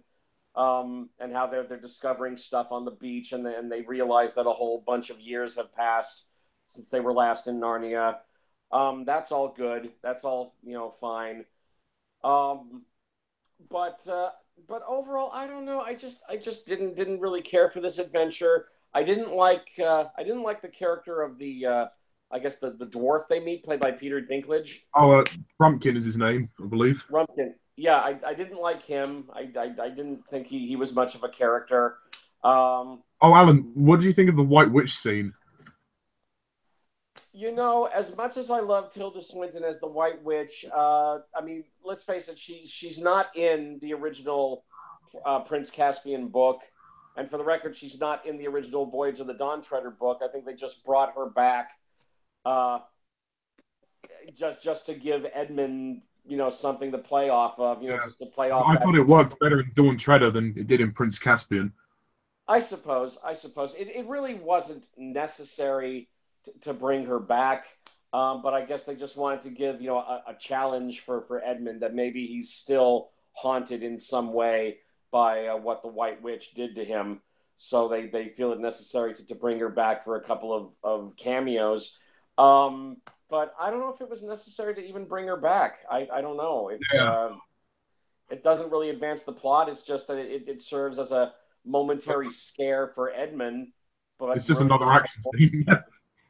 yeah, just a momentary scare, a momentary reminder to Edmund of the White Witch. But other than that, not much more in the plot than that. Yeah. Um, I, uh, I don't know what else to say about Prince Caspian, you guys, other than I The, think it's way too dark. It doesn't feel like a Narnia movie for a large chunk of it. I mean, yeah, good CGI work, good production what about the values on music that. score? The score is good. Yes, the score is good. Really good production values. Of course, it's great to have the four young actors as the Pavenzi kids. They're the main reason to keep watching this. Um, but it's just too dark. The villains are nothing. Too long. Way Well, Yeah, it's too long, way too many battles. Also, the return of Aslan at the end is really no big deal.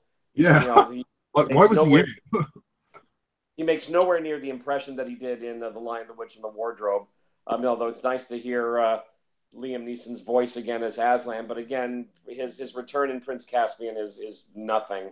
Really is Yeah. nothing. The magic just isn't here. I mean, what you have here is Oh, it's Reaper Chief. Oh, Reaper Cheap. I mean, I liked Reaper Cheap, but I think I'm going to like him a lot better in Voyage of the Dawn Treader.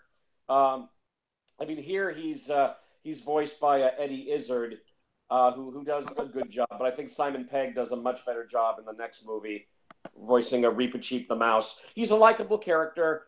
I'll give him that, and he's definitely there for comic relief. So I liked him, but I don't think he's strong enough to save the movie. You know, Yeah. or the Pavenzi kids. It's having them there is not enough to save the movie. It's just too dark. Like I said, it's just battle after battle.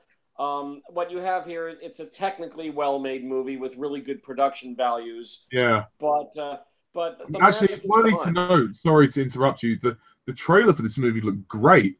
I was hooked by the trailer, but the movie just dragged. Oh, Yeah, I was disappointed. it's another reminder that trailers can be deceiving. I mean, of course, what needs to be said about the trailer for The Phantom Menace, which looked superb. I mean that trailer got thunderous applause from the audience, and then we all saw the movie, and we were, oh boy. Oh shit.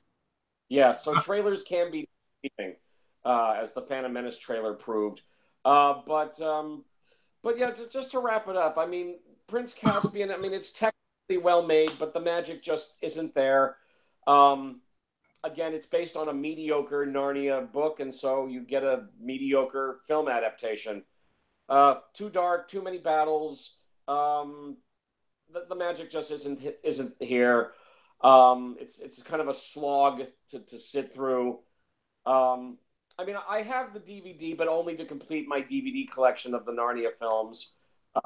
Yeah. I don't think I'll be watching it all that much, maybe hardly at all, unlike the other two films, which I really enjoy. But this one is Unless just, you're going to marathon the entire trilogy, in which case you might. yeah, You yeah. But might consider it. other than that, I just think it's really nothing more than a time filler, really, in the Narnia story. And in the end, yeah, it's very, very disappointing. I mean, the first film is just so magical, but this one I just think is way too dark, and technically well made, but not much more than that. Um, I really don't have anything more to say about it, really. So just to wrap it up, I'm gonna side with Harry and give Prince Caspian a so-so, middle of the road rating of 5 out of 10. Oh, Yeah. and after the magical first film, it's quite a blow. Yeah, I agree. All the way. Fuck. I mean, Prince Caspian. This is the part of the trilogy where I least. Yeah, I don't give a fuck about this movie. In fairness, when it came out, I was still young, and I kind of liked it when it came out, but not as much as the first one. Over the years, my liking for it has just gone down. I was interested in it. There's no, for me, the problem with both of you said is that there's just no magic. The magic of the first film is not there, and I can see what they're trying to do, strip away all of that to make it more darker and more mature. Well grown up now, make it more mature. It's like yes and no. The first film really special, and basically it's a nothing story. I about the story. I mean, what? Basically Prince Caspian. He's set out to be killed by his uncle who wants to take his throne. It's like the fucking Lion King, but then again, the book was written before the Lion King was made. In fairness, it was already ripped off of King was, but the Lion King executed itself. We'll talk about the Lion King at another point, given the coming out. But let's not go there with that. So the story I don't give a fuck about. I will say it's nice to see the characters again. The Pevensey kids, they're a bit more grown up, especially Lucy. She's changed a lot in 3 years. Obviously in the film it's actually 1 year. In the real time of the real world it's only a year, but obviously she looks 3 years older. And then in Narnian times it's 1300 years, so they kind of basically beyond them. And it doesn't feel like the same Narnia. I mean, I know that was intentional in the story, but even so, it's like I don't give a fuck. I mean, and yeah, the villains are basically a joke. I mean, as Alan said, like, Miraz is just terrible. I don't think he's a good villain at all. I mean, it's not the actor's fault. It tries. I mean, Miraz, he's basically just a cranky old uncle. So it's, no, I mean, and one thing I don't understand, like, what makes them crown Miraz the king? Like, halfway through the movie, he's just randomly crowned the king. What? So, like, what did he do to constitute him being a king? I mean, the castle was invaded. Like, that doesn't get him crowned as a king. Yeah. I don't get it. Does anyone know the answer to that? I don't. Oh, I mean, him and his cronies are sitting around talking and planning stuff. It's just boring. Yeah. I mean, you know, I had a good old snore through that. I mean, no kid is going to care about all this. This is like they're trying to do some world building. It's like no kid is going to give a fuck about the politics of the Telmarines, which is what the name of the group is. Yeah, thank you, the Telmarines. Yeah. Yeah, the Telmarines. I mean, what a stupid name. But anyway, so Miraz and the Telmarines are, and the fact that Miraz, the fact that the filmmakers chose Peter to fight Miraz. What the fuck? This is ridiculous. I mean, why? The only reason Peter fought Miraz was because it was in the book, but they should have changed it in the movie so it's Caspian that faces him. Exactly, because I think it would honestly be better for the story. I mean, Peter has no quarrel with Miraz. As far as we're concerned from the movie, they don't even know each other until that fight. Meaningless. And I agree with Alan, the fight drags on forever. And, you know, the movie goes from talking battles, because it can't do anything else. And that is a really big problem for me. And as a result, my interest completely drains. I mean, and yeah, this movie, you know, basically throws on the Lord of the Rings isms way too much.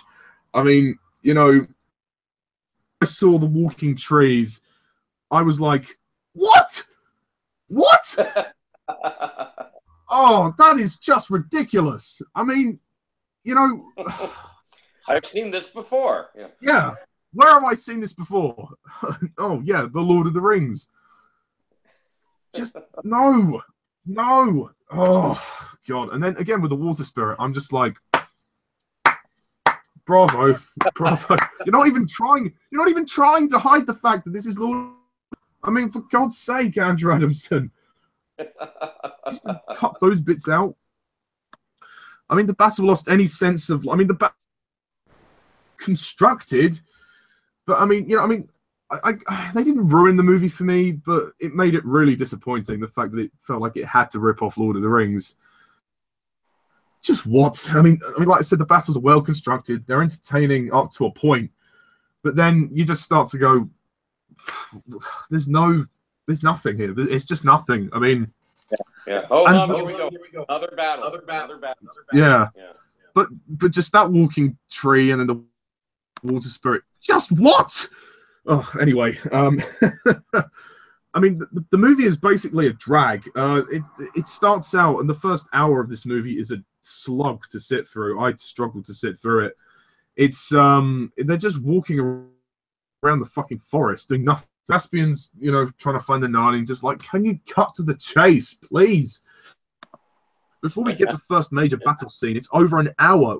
We don't get the first major battle in the movie. I mean, we have like a lot of action in this movie as well. And the scene with the White Witch, again, I was like, just surely, what more are you going to throw? I mean, yeah, I get it. She was important in the first movie, but you don't need to drag her into the second movie.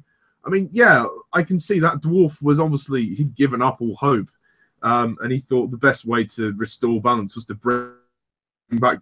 It was pointless. You didn't need that scene. It was just an excuse for another action scene.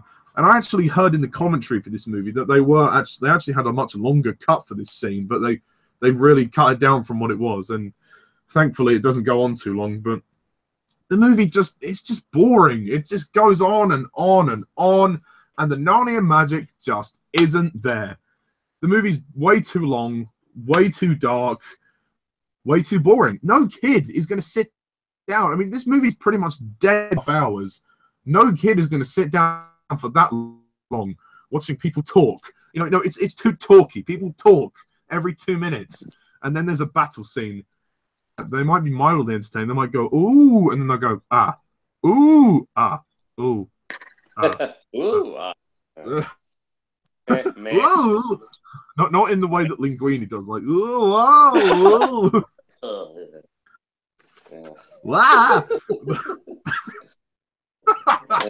Oh, we got this is a very meh movie. I'm sorry to say, it's just meh. That's it. Prince Caspian. Or... Yeah. Yeah. Which one? Which one? Ratatouille or Prince Caspian? Oh, geez. Actually, I'd probably give the slight edge to Ratatouille because at least Ratatouille is a bit more livelier than Prince Caspian. Yeah. Thank you, Linguini. I can't imagine Linguini in a Narnia battle scene. Linguini! Take that, you bad guy! Whoa! It would be Remy on top of his head, like, I'm gonna pick up a sword. Oh! I'm gonna pull on his hair and make him pick up a sword. Oh, that would be so funny. Better than anything that happens in this movie. Yeah. Like, by the way, humor? What humor? There's like virtually no humor in this movie. I mean, they try to. The moments when they try and go over comedy with Reaper, I'm like, nah, okay, yeah, I chuckle, but it's not enough to save the movie. I mean, and the battles aren't nearly as intense as the first movie because there's just so much of it. There's too much action. This movie should have been basically 2 hours. You could have cut out a fifth of its runtime. There's no need for it to be 2.5 hours. I mean, the first one, that was different. There was pacing-wise for it to work. It shouldn't have been any longer. But 2 hours, 20 minutes for the first one was fine. 2 hours, they're needlessly padding it just so they can make it feel epic. They're like, oh, why don't we make it long and epic like a Lord of the Rings movie? Yeah. They could have easily cut it down, easily. I'm going to cut your film now. Okay.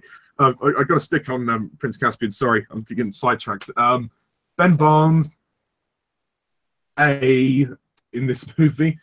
But I mean, as you know, I agree with Alan when he said Barnes is a pretty boy, and he's basically a pretty boy age for the role. He's been cast to, for his good boy looks. He's got it's kind of like on the border of like a Spanish/Mexican accent.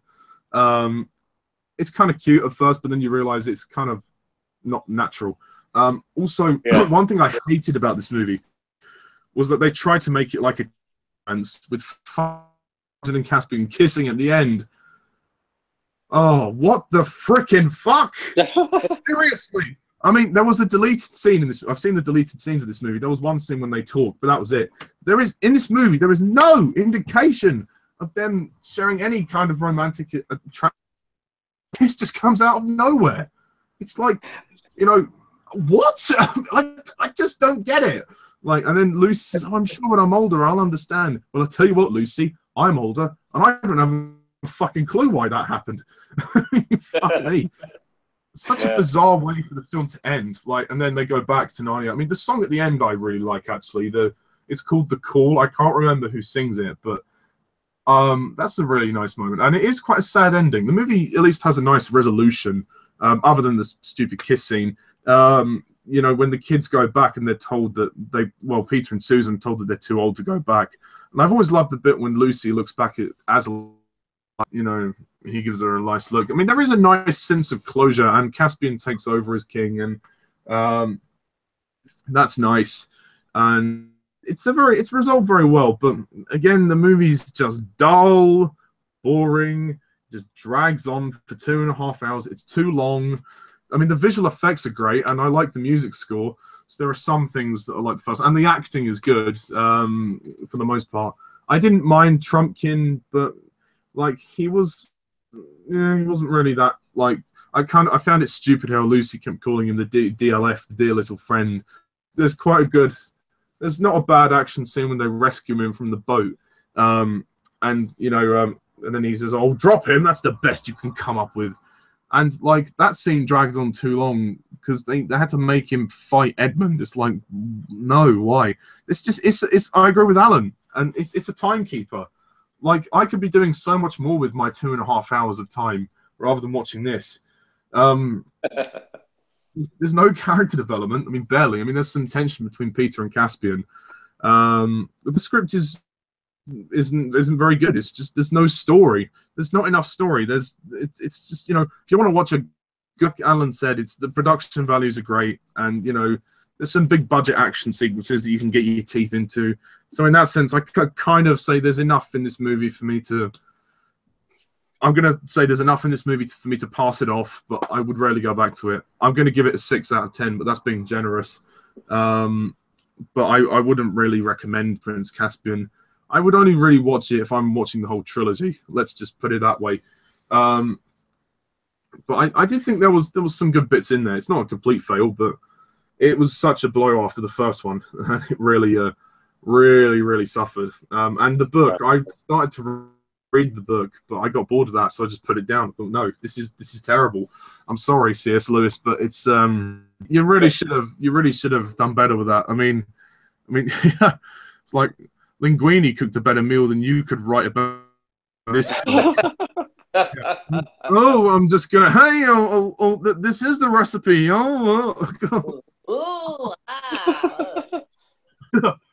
Now we move on to Don Treader. So it's not much.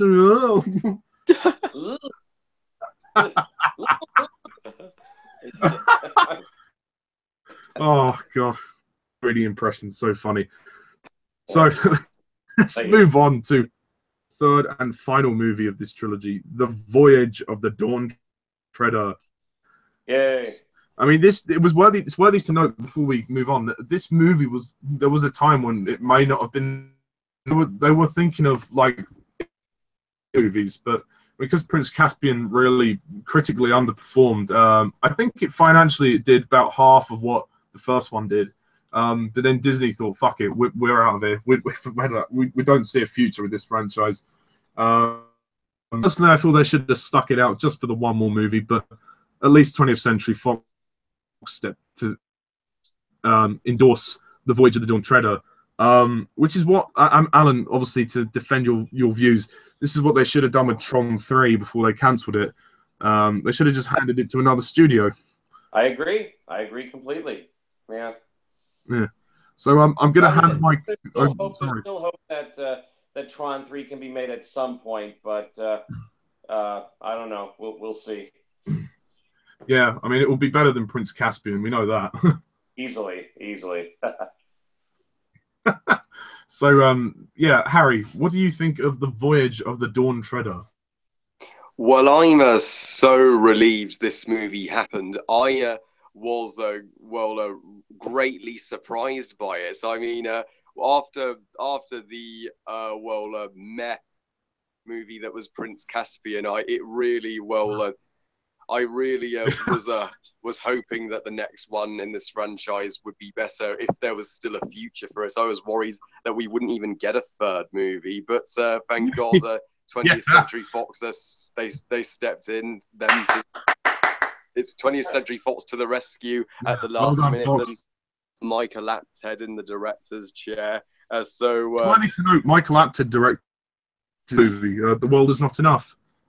Oh yeah, I haven't seen The World Is Not Enough yet, but after seeing what he can do with Narnia, I am curious. And so long, Disney, Andrew Adamson. We'll see what Michael Apted can do. And the trailer for this movie. Well, actually, sorry, Harry, to interrupt. Andrew Adamson was involved in this movie as a producer, I believe. Oh, he stepped down from the director's chair, but he helped produce it, I believe. Yeah, he was a producer. You could still you can still see his fingerprints in this movie, despite it being a different director. And the trailer for this movie was a mixed bag for me. I thought, yeah, it looks okay, but I was really skeptical that it was going to cop outs like Prince Caspian did, but it didn't. This is a near excellent movie. It's saved. It has resurrected the Narnia franchise back to its Thank you. Glory. Thank God. Yes. Yeah, that's to be praised. Thank you, Aslan. Thanks, Aslan. You saved the day. This movie, surprisingly, was the worst reviewed movie by the critics. It has the lowest score on Rotten Tomatoes, which I can't believe that shit. I can't believe it. Yeah, that's disgraceful. How much did it make in the box office? It's the lowest grossing movie in the series. It made even less than Prince Caspian. Well, I understand Prince Caspian put people off this franchise, but come on, this movie, it's leagues better. Even if this was going to be the last one, they should have given it a chance, you know. Yeah, they should have at least given it a second chance. And this movie, it's truly underrated. It doesn't get the attention it deserves. Yeah, why has everyone forgotten? I mean, why would people prefer Prince Caspian? That movie's just battles. At least this one mixes the action with the magic, you know. Yeah, exactly. Yeah. This one, that's the biggest praise I can give it. It brings the magic back. It thankfully cuts out all that dark battle bullshit, which we didn't need in Prince Caspian, and returns. There's heart to this movie. It returns to the magic and the light-hearted tone. I mean, Narnia movies, I'm glad for the most part they're light fantasy, because nowadays we see so much dark fantasy. It's nice to have a break. Why does every fucking reboot have to be a dark, gritty retelling? Why can't we have some fun? Exactly. That's what this movie does. It has fun with itself, and I actually don't mind that don't return in this movie. I'm glad that we focus on just Lucy and Edmund this time, because Peter and Susan, they had their time in Lion, the Witch and the Wardrobe and Prince Caspian, and they are, grown up, too old to come back to Narnia now. You need to be this tall to enter Narnia, and I think that Georgia Heleny and Skanda Caves, they give some of the best performances. I mean, I was shocked when I saw her in this movie, because she's like 15 in this movie. She's so grown up. It's so scary. I know she's aged. She's aged remarkably. She aged dramatically in 5 years. But Lucy is complaining in this film how she wants to be beautiful, just like Susan. But I actually think Georgia Heleny looks kind of hot in this movie. And I mean, this movie made me had a crush on her. I'm not gonna lie. Me too. And I fell in love with their brassy, whiny cousin Eustace. Oh, he was fantastic. I love him. Oh, Harry, by the way, the actor Will Poulter, he's in the new movie Detroit. He's grown up as well since Narnia. It's worth it. I just thought I'd let you know that, because I know you're going to see it. So yeah, I can imagine he has. I look forward to see what he can do there. I love his character arc, how he starts out being so arrogant and just a brat and a dick to his cousins, but once he turns into a dragon, that completely melts his cold heart and changes him for the better. And apparently in the books, Eustace returns in the silver chair. So if they make the silver chair, he's obviously gonna return. If that movie ever gets made, which I hope it does. Although they will have to recast Eustace, though, because Will Poulter's now too old to do it. So, yeah. Oh, yeah. I believe actually that's such a damn shame. Yeah, it's just I was going to say, I agree with Alan, because Will Poulter's so good. But obviously, he's too old now for the part. I think the Silver Chair is actually the one they're planning to do next. Yeah, right. There is a script. There is a script that's written for it. It's just a question of whether or not a movie studio is going to pick it up. Yeah. Yeah, I really hope they do, because the Silver Chair's long overdue by now. It's been 7 years, and yeah, I think Reaper Cheap is a much better character in this movie than in Prince Caspian. He actually gets more to do and more involvement with the story, and his relationship with Houston's is endearing, and Ben Barnes has greatly improved his performance from Prince Caspian. Even he's more interesting. A different character in this film. Yeah. Oh yeah, even his voice has changed from Spanish to British for some reason. To his Philippine accent. He's changed his accent. I have no clue, but that's weird. I know, but that's only an nitpick, that continuity error. And this movie's the most visually appealing of the Narnia franchise. My God, this movie's a technical marvel, and and I'm glad that it gets the adventure aspect so well. We actually get to explore more of Narnia that we never got to see. It's like Narnia. This movie to me is like Narnia meets Pirates of the Caribbean. Yeah, I mean, because the majority of it takes place on a ship at the oceans, and definitely I can see that. And yeah, we actually get to meet just dragons and sea serpents. It's exciting stuff. I think kids will have a blast with this movie. Yeah, it's shorter as well. Shortest movie in the franchise. It's only not an even hour. 2 hours. Yeah, it's an hour 55 minutes, just under 2 hours, and yeah, I think the humor here is terrific. Prince Caspian didn't get a laugh out of me. This movie got many laughs out of me and my family. No, exactly. Yeah,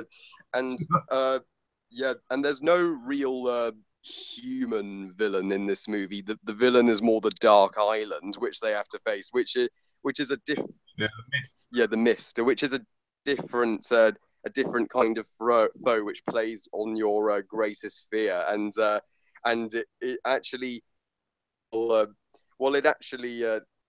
it actually works here, seeing Tilda Swinton come back as the White Witch one last time in the scenes when the Mist is intimidating Edmund, unlike in Prince Caspian, which was totally unnecessary.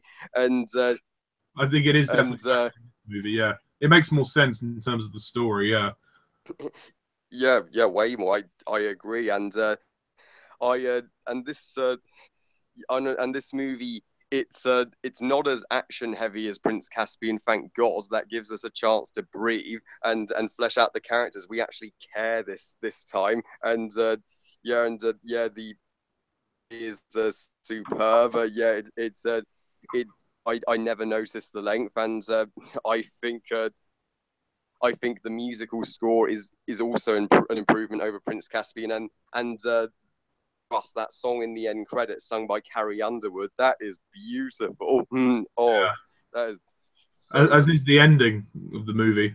Oh yeah, that's the ending. That's so good, and yeah, I can see why this movie turned out better than Prince Caspian, because the book Voyage of the Dawn Treader is a more popular book, and it's indeed a better book. It's more interesting. I agree. I agree. Hell yeah, definitely. This is actually one of the best books in the series, and the movie's actually it's very different from the book. It's not nearly as fateful as Lion, the Witch, and the Wardrobe, but it doesn't have to be. It doesn't have to be the same as the book because it's an adaptation. Harry, yeah. Would you say that Voyage of the Dawn Treader movie is should have basically done what Prince Caspian the movie should have done in regards to adapting its book? Because obviously the Prince Caspian book is so dull and boring. So do you think they should have changed it up a bit there on Treader? Yes, they should have done. They should have changes to the storyline in Prince Caspian, which is what they do here. Because obviously the book, The Voyage of the Dawn Treader, as good as it isn't perfect, and they corrected those flaws. They made the right changes here, and I'd also think this movie concludes really powerfully when Aslan says, Aslan tells them that this is Edmund and Lucy's last adventure in Narnia, and beyond the waves lies Aslan's country. My God, I didn't expect to get emotional at the end, but I really did. And it's emotional because we may never see another Narnia movie again after this one, unless and especially not with these characters as well. Yeah, not with these characters. We'll get a new cast. This is the last one with the Pemsey children, which is a real shame. Unless they make the last battle. Well, actually, thinking about it, even if they made the horse and his boy, because they turn up as we could have them older, so they can make that one in like 20 years, and the cast from the original Lion, the Witch, and the Wardrobe, well, the original trilogy, could actually appear in that when they're older. I mean, who knows? I doubt they'll get the chance to make that one. I think that one would be the most difficult one to make into a film, personally. Yeah, right. It was. I don't see that happening anytime sooner. But I hope they do. Hope they do a great job. And Andrew Adamson's direction is a surprisingly really professional. It's Michael. Apted. Sorry to correct you, Harry, but Michael Apted. Yeah, Michael Apted. He really knows what he's doing. This is what Andrew Adamson should have done with Prince Caspian, if you think about it. And I think, I think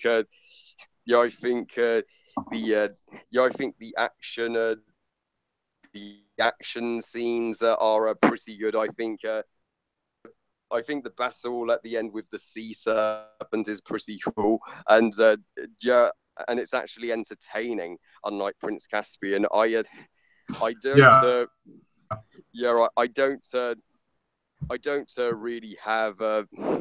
don't really have I'm having a hard time actually criticizing this movie because I can't find many problems with it, apart from the fact I do wish Aslan could have gotten more screen time, because I think Aslan's almost entirely absent in the sequels, whereas he had such a presence to him in the first movie. Harry, also, what's your opinion on William Moseley and Anna Popplewell's cameos in the movie?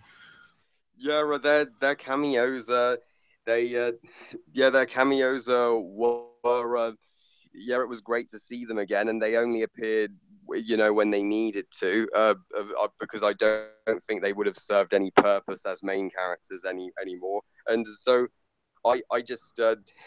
But aside from wanting more Aslan, that's my only flaw with this movie. This is a really good fantasy family movie. It's the second best in the Narnia franchise, easily, as second only, obviously, to Lion, the Witch, and the Wardrobe. But it puts Prince Caspian to shame, and definitely. And this movie did not get the critical attention it deserved, nor commercial attention. So I am going to rate The Voyage of the Dawn Treader a great 9 out of 10. Ooh, yay! Interesting. Ooh. So I'm going to now pass the Narnia microphone to Alan. Okay, Voyage of the Dawn Treader. Okay, well, once again, me and Harry are on the same wavelength because I feel the exact same way about it. That Harry does. Yeah, this is a wonderful Narnia movie, and the fact that it didn't get the reception that it deserved is disgusting. The fact that audiences in general didn't really turn up for this one when they damn well should have. Yeah, I think the general reaction was like, "Nah, it's all right." Yeah. Oh, it's so much more than that. Yeah. And the fact that, the reviews were definitely better, I think, than they were on Prince Caspian, but not by much. But I don't understand that. I think this is a wonderful Narnia film. What I appreciate about Voyage of the Dawn Treader is that they brought back the magic. The magic from the first film is definitely here. About fucking time. You can see it. You can feel it. It's there. It's right there on the screen. The magic is back. I believe we Bye were bye, back. fuck you, Miraz, you Telmarine scum. Yeah, exactly. I believe we were back in Narnia, and again, to go back to the original book that C.S. Lewis wrote, Voyage of the Dawn Treader is definitely one of my favorite books of the Narnia series. It might even be my second favorite book, right behind Lion, the Witch, and the Wardrobe. So the potential for a great film adaptation was always there, and they did it. They really, truly did it. First of all, I think we have to give props to Fox Studios for doing it, because by this point Disney had given up on the Narnia franchise. Yeah. Because yes, thank you, Fox Studios. Because, thank you, Fox. You gave us the third movie. Thank you. Because Voyage of the Dawn Treader almost didn't happen. Because Prince Caspian only did about half the business of Lion, the Witch, and the Wardrobe. That's true. Yeah. It brought it on itself. Yeah, let's see. Just going by what the films made in America, Lion, the Witch, and the Wardrobe did almost 300 million, whereas Prince Caspian did only about like 140 million, which for another movie, right. Which for another film would be all right, but I think for this film, Disney were expecting a lot more. But it only did about half the business, a little less than half the business of the first movie. And the reviews weren't so hot either. And Disney just said, fuck it. They just gave up. Yeah, they didn't think there was a future. Yeah. They just decided there wasn't a future for it and they didn't want to do it anymore. So we almost didn't get Voyage of the Dawn Treader, but thank God the people at Fox Studios stepped in and picked it up. And I think we should just be grateful that the movie even exists, because the finished product really is wonderful. Yes, of course, Lion, the Witch, and the Wardrobe is better, but this is almost as good as Lion, the Witch, and the Wardrobe. And it's I think, as Harry said, I think they made this film. Fox made this film as almost like an apology for Prince Caspian, in which I say, hey, apology. Oh, definitely. Apology. Well, as far accepted. as I'm concerned, apology accepted. Apology accepted. Yes. Yeah. Yes, exactly. I love the whole story of Voyage of the Dawn Treader. I like the fact that this one primarily focuses on Lucy and Edmund, and with the wonderful addition of the bratty Eustace, who's brilliantly played by William Poulter. This kid, he's not a kid anymore, really, but this kid was so good. He like outacts everybody in the film. He totally deserved an Oscar nomination as Eustace. He is so brilliant. He's so funny. He's funny, and he starts out as such a jerk, but again, he goes through a growing up process, just like Edmund did in Lion, the Witch, and the Wardrobe. But the only difference is that Eustace gets turned into a dragon, and that's what makes him, soften up. Yeah. But nonetheless, William Poulter's acting in this is just so good. He's just such quite a character. It's hard to believe. Is this really a kid actor? Yeah. He's just bye, Jake Lloyd. Bye. Yeah, and it just makes me so angry that the film version that hopefully will happen of the Silver Chair, that it didn't come quickly enough. And as you say, now William Poulter's too old to come back as Eustace, so now they have to recast the role, which is a shame because they found the perfect Eustace. Yeah. Oh, by the way, Alan, if you want to see more of Will Poulter, he's in the new movie called Detroit. That film, he plays one of like the main cops. Right. He's right. I think about 27 now. Right. Yeah, I might see that. Another interesting footnote about William Poulter: he was the original choice to play Pennywise the Clown in It, but he had to drop out due to a scheduling conflict, and so Bill Skarsgård got to play Pennywise. But I think William Poulter would have made a great Pennywise if he'd been allowed to do it. So yeah, that's an interesting footnote about William Poulter. But he is superb as Eustace. He totally deserved an Oscar nomination. I just loved his performance in this film. But hey, it doesn't take anything away from Georgie Hanley as Lucy or Skander Keynes as Edmund. As you say, Georgie Hanley, my God, it's like she's grown up so much when you see her again in Voyage of the Dawn Treader. And lovely young girl. and I really loved the story that they give for her, that she's basically suffering from some personal insecurities about not being as beautiful or as popular as her older sister Susan, um, and seeing how she deals with that was really nice to see. I like how Skander Keynes as Edmund, he gets to fill the role that I guess Peter had in the previous films, where he's now the take charge Yeah. kind of guy. Also, Alan, there's a great scene when they find the pool of gold, and then Edmund and Caspian like are tempted and they start fighting. Like Edmund's like, I'm tired of playing second fiddle. First it was Peter, now it's you. And I thought that was a great scene. Oh yeah, exactly. Yeah, the little power struggle there between him and Prince Caspian, which of course leads into Ben Barnes coming back as Prince Caspian. And I have to admit, he is better. He is definitely better in this movie. Although, what the explanation is for him losing his Spanish accent and now speaking with a British accent, I don't know. But okay, fine. I guess it was the right decision because his Spanish accent sounded kind of phony. Didn't really help the character. It's funny, like imagine when you watch the movie, I watched it a few times, and then each time since I imagine his lines with his original Spanish accent, and it wouldn't sound right, I imagine. Yeah.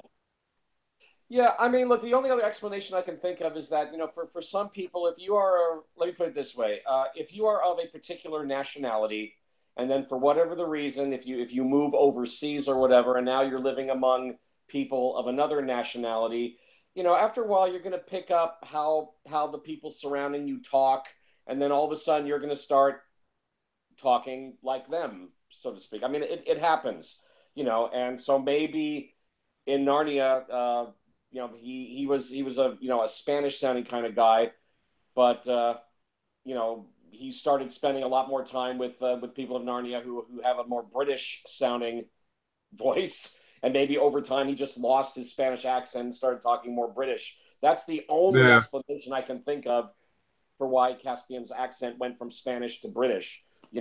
Just hanging out with British sounding people enough that he's just started picking up on talking British and sounding British.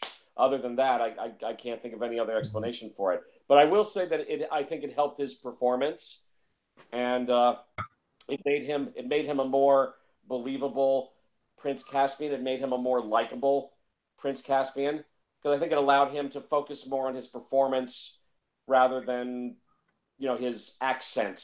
Does that make sense? Accent, yeah. I think you're right. Because in Prince Caspian, there's a confliction there. He's trying to deal with this accent, and he's also trying to act in the part, and it kind of, the two ends never really meet.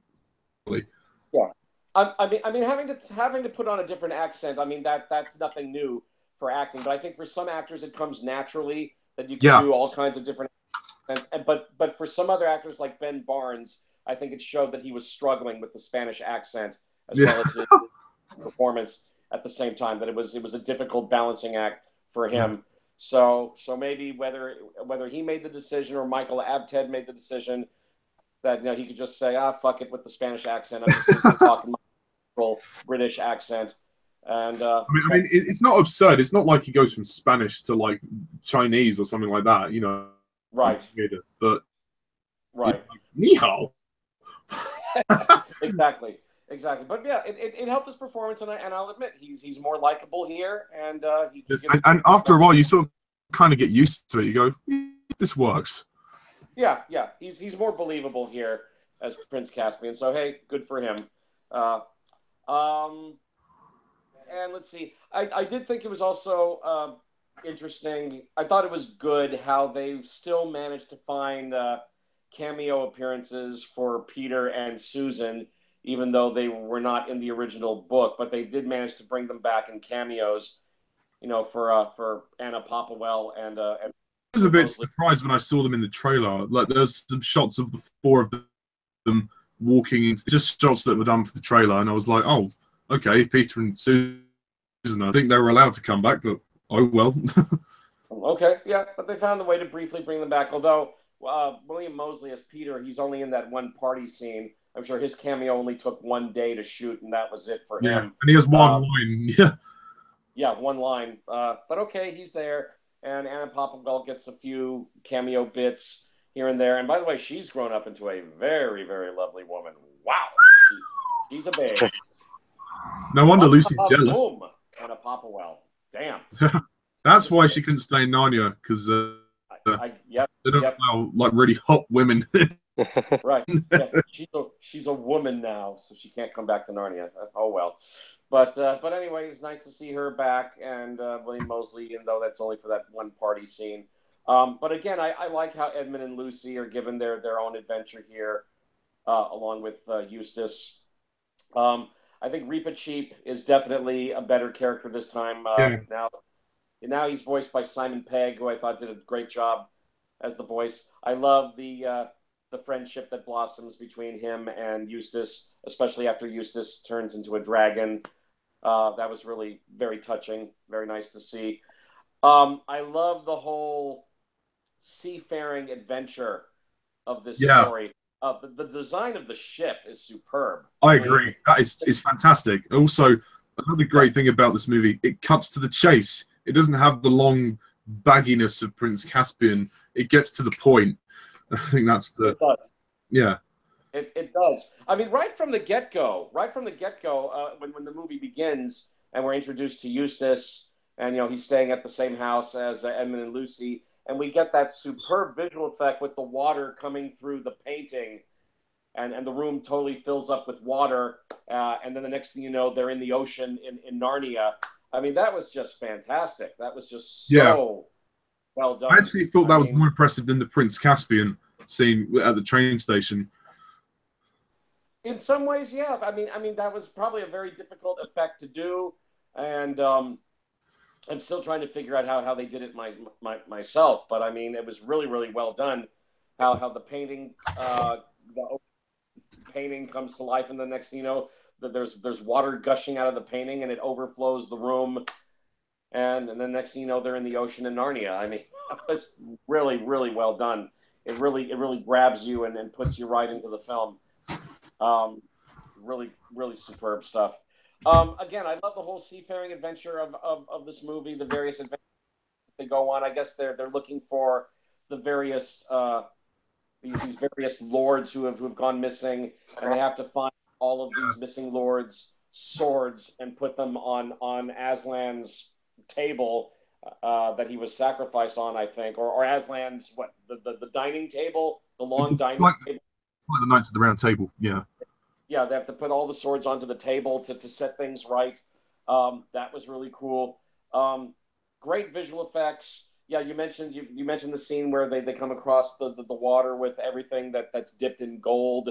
Was really great. I love the scene with the invisible house and the dwarfs that have only 1 foot and they have to hop on 1 foot. That was very, very funny. Yeah, that's really funny. Let's see. The scene where they meet that beautiful lady who I guess she's a star in the sky, but she briefly takes human form. She comes down to Earth and takes human form as a beautiful woman, and I think Prince Caspian falls in love with her, and I mean, she's only in that one scene, but that was a quite magical scene, I thought. Yeah.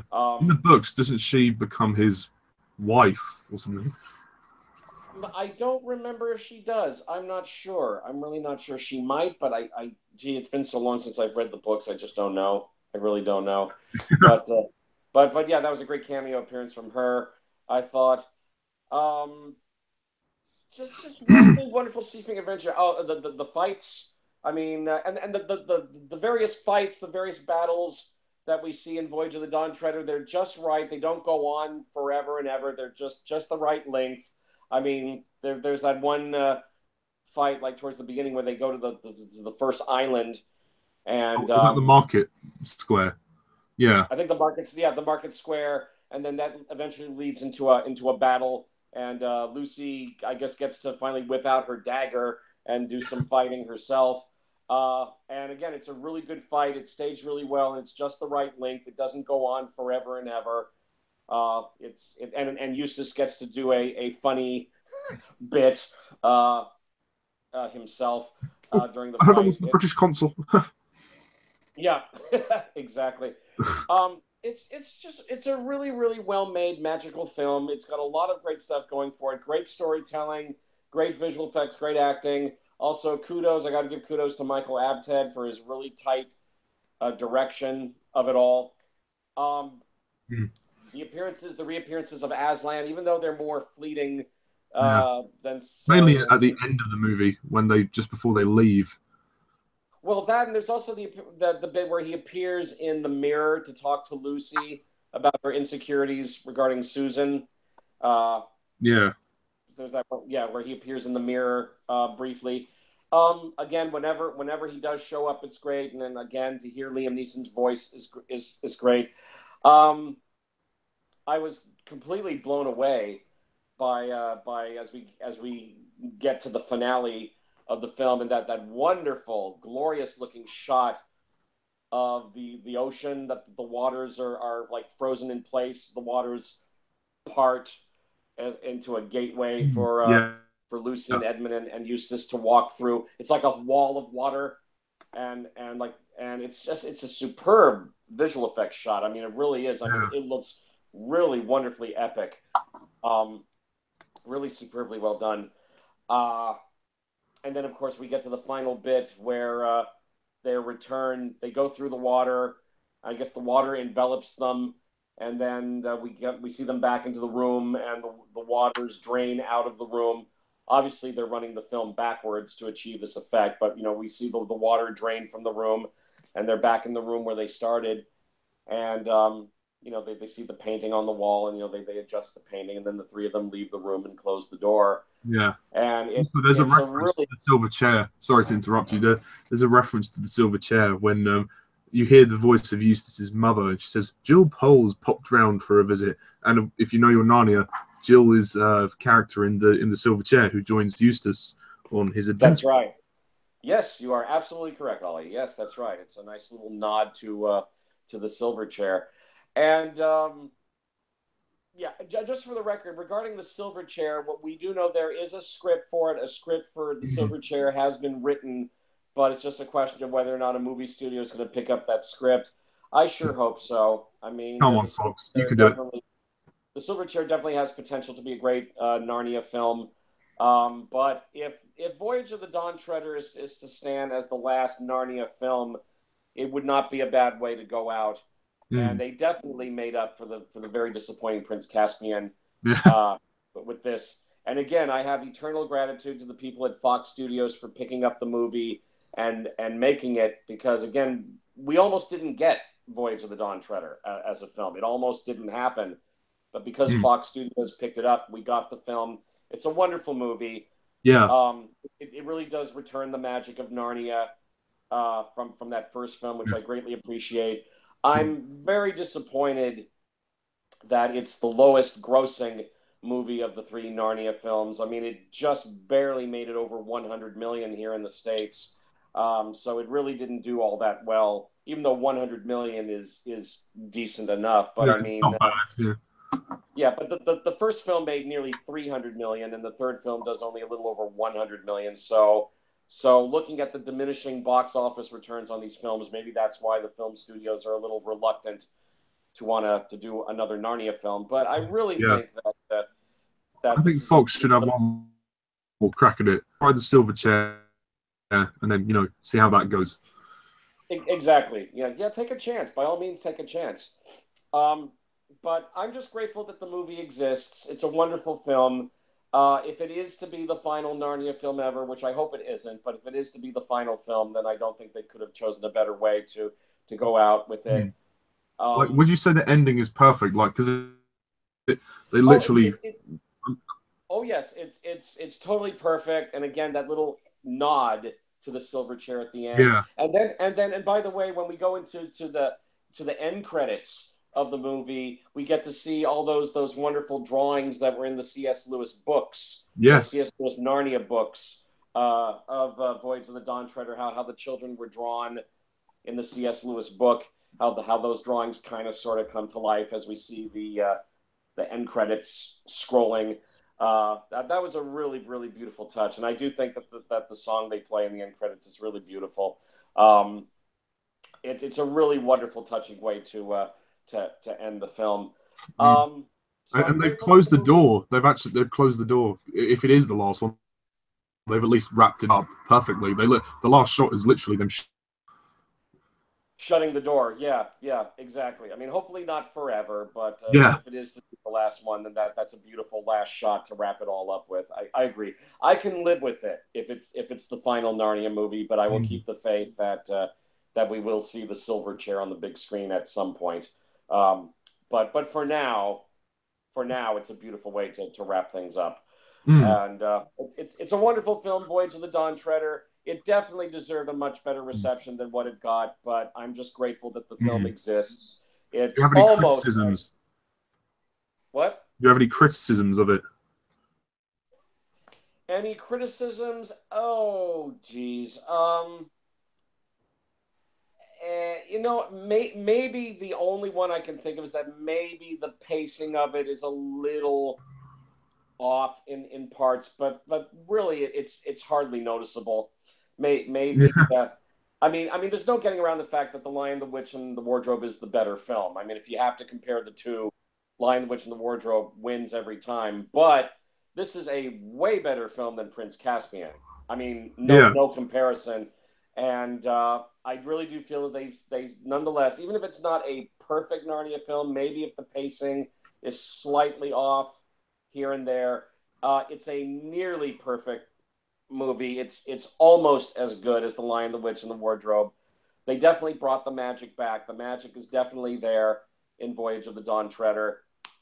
And I'm just glad that the movie exists. I really am. And I'm just grateful that the movie got made. Even if it didn't get the reception that it deserved, I'm just glad that the movie was made and that we have it. And it's a wonderful... We now have a trilogy. Film. Yeah, it's a wonderful wrap-up to the trilogy. If there are to be no more Narnia films, and this is a wonderful way to go out. So I love Voyage of the Dawn Treader, and I'm with Harry on this one. I'm going to give Voyage of the Dawn Treader a 9 out of 10.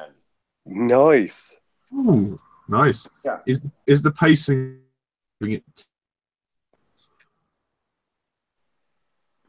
Sorry, you're asking me or Harry? Yeah, you. Alan. Your voice dropped out. What was the question? Is what prevent you from rating it a 10? Yeah, I mean, I just think Lion, the Witch, and the Wardrobe is a perfect film. I mean, it's perfect. I mean, from the first frame to the last, it's perfect. I mean, there's nothing I can fault about it. Again, Voyage of the Dawn Treader, it had some more stuff to live up to, especially following Prince Caspian. Again, maybe just pacing. I can only think maybe the pacing could have been a little bit tighter on it, maybe just a little bit tighter. That's really the only thing I can fault about it. And just maybe just the fact that The Lion, the Witch, and the Wardrobe is maybe a tiny bit more magical than Voyage of the Dawn Treader. Just by a tiny bit. But overall, I'm not complaining. I mean, if I give a film 9 out of 10, I still love that film. So even if it's not a perfect film, I would say it's a near perfect film. It's way better than Prince Caspian. And, so Voyage of the Dawn Treader, definitely a very strong, solid 9 out of 10 from me. Well, I'm almost with you guys. I have a couple of reservations with this one, but overall, I agree that it is a major improvement over not disaster, the mess that was Prince Caspian. So that's something to be said. And I'm thankful that Fox actually saw that this project had potential, and they decided to at least let this one end as a trilogy. Even if it was to be the last one, they thought, well, yes, thank God. Yeah, I mean, people love the first one. They weren't particularly hot on the second one, so this one could have gone either way. And thankfully, it's pretty good. I don't think this is perfect, but it is an improvement. And the best thing I can say about Voyage of the Dawn Treader, and we're back. Thank you. And it's about fucking time. I think what's from the other two is that obviously it's mostly set on the seas, and they're going on a journey across the oceans of Narnia, which is nice, and it makes the movie different. I mean, the three movies are set in a different. The first one was in like a cold summer, and then the was in summer, I think, for most of its time. And this one is on like the sea, so I like the settings and how they change all the time. And I agree, it's nice to follow Edmund and Lucy on their own. Edmund's kind of taking on Peter's role now, which is nice. So essentially the torch is now passed to him. And it's funny because Edmund finally gets his torch back. And true. Lucy, I mean, Georgie Henley, she's so good. I mean, she's just as great and charming as she is in the first two. It's kind of shocking to see how grown up she is in this movie. Yeah. Kind of have the hots for her. It's fantastic the way she's her. It's almost ultimately her coming of age story. Like, it actually makes perfect sense to do this because we followed her for 2 movies before this where she doesn't think about the world or life. So this is really nice that they've chosen to take a mature direction and give her a nice plot. And obviously she's the whole her scene when she is tempted by the mist and she reads the spell, and then she goes into the imaginary party scene and sees Peter, Edmund, and she is Susan, and it's like her nightmare. That was a really, really good scene. It's brilliant, and unlike Prince Caspian, there actually is a story. And this is a ton of fun. You know, I don't think this is quite captures the timelessness of the first one. I mean, the story is just so magical. This is still magical, but it's not quite on the same level. I really like Eustace. Yeah, he's fucking hilarious. At first, he's a bit of a brat. He's kind of annoying, and like in a good way. Like, he's an annoying brat, and he has to learn his lesson. And he refuses to believe. Like, he's in the mindset where he doesn't believe in fantasy and all of that. And then, you know, through his experience, obviously, I was a bit kind of annoyed that he was turned into a dragon at first because I was enjoying Will Poulter so. But, you know, after a while, you kind of get used to it. And I loved the friendship that he forms with Reapercheap. I thought it was really sweet. And how Reapercheap encouraged him to be brave and overcome his fear and well, his worry. Was by the end, and he turns out to be a nice guy. So that's good. And he cries at the end when Reapercheap has to leave, and that's really sad. And I thought this movie had such a nice heart, unlike Prince Caspian, which was dull and dark. This has a nice amount of heart, and I think it really does.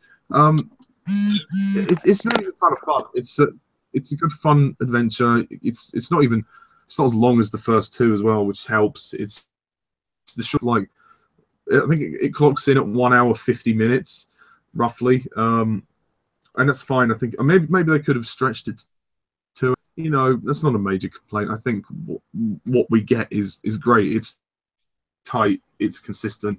I agree with Alan. Some of the pacing can be a little slow in certain scenes. It's like, but it's not to the level of Prince Caspian, so it didn't bother me so much.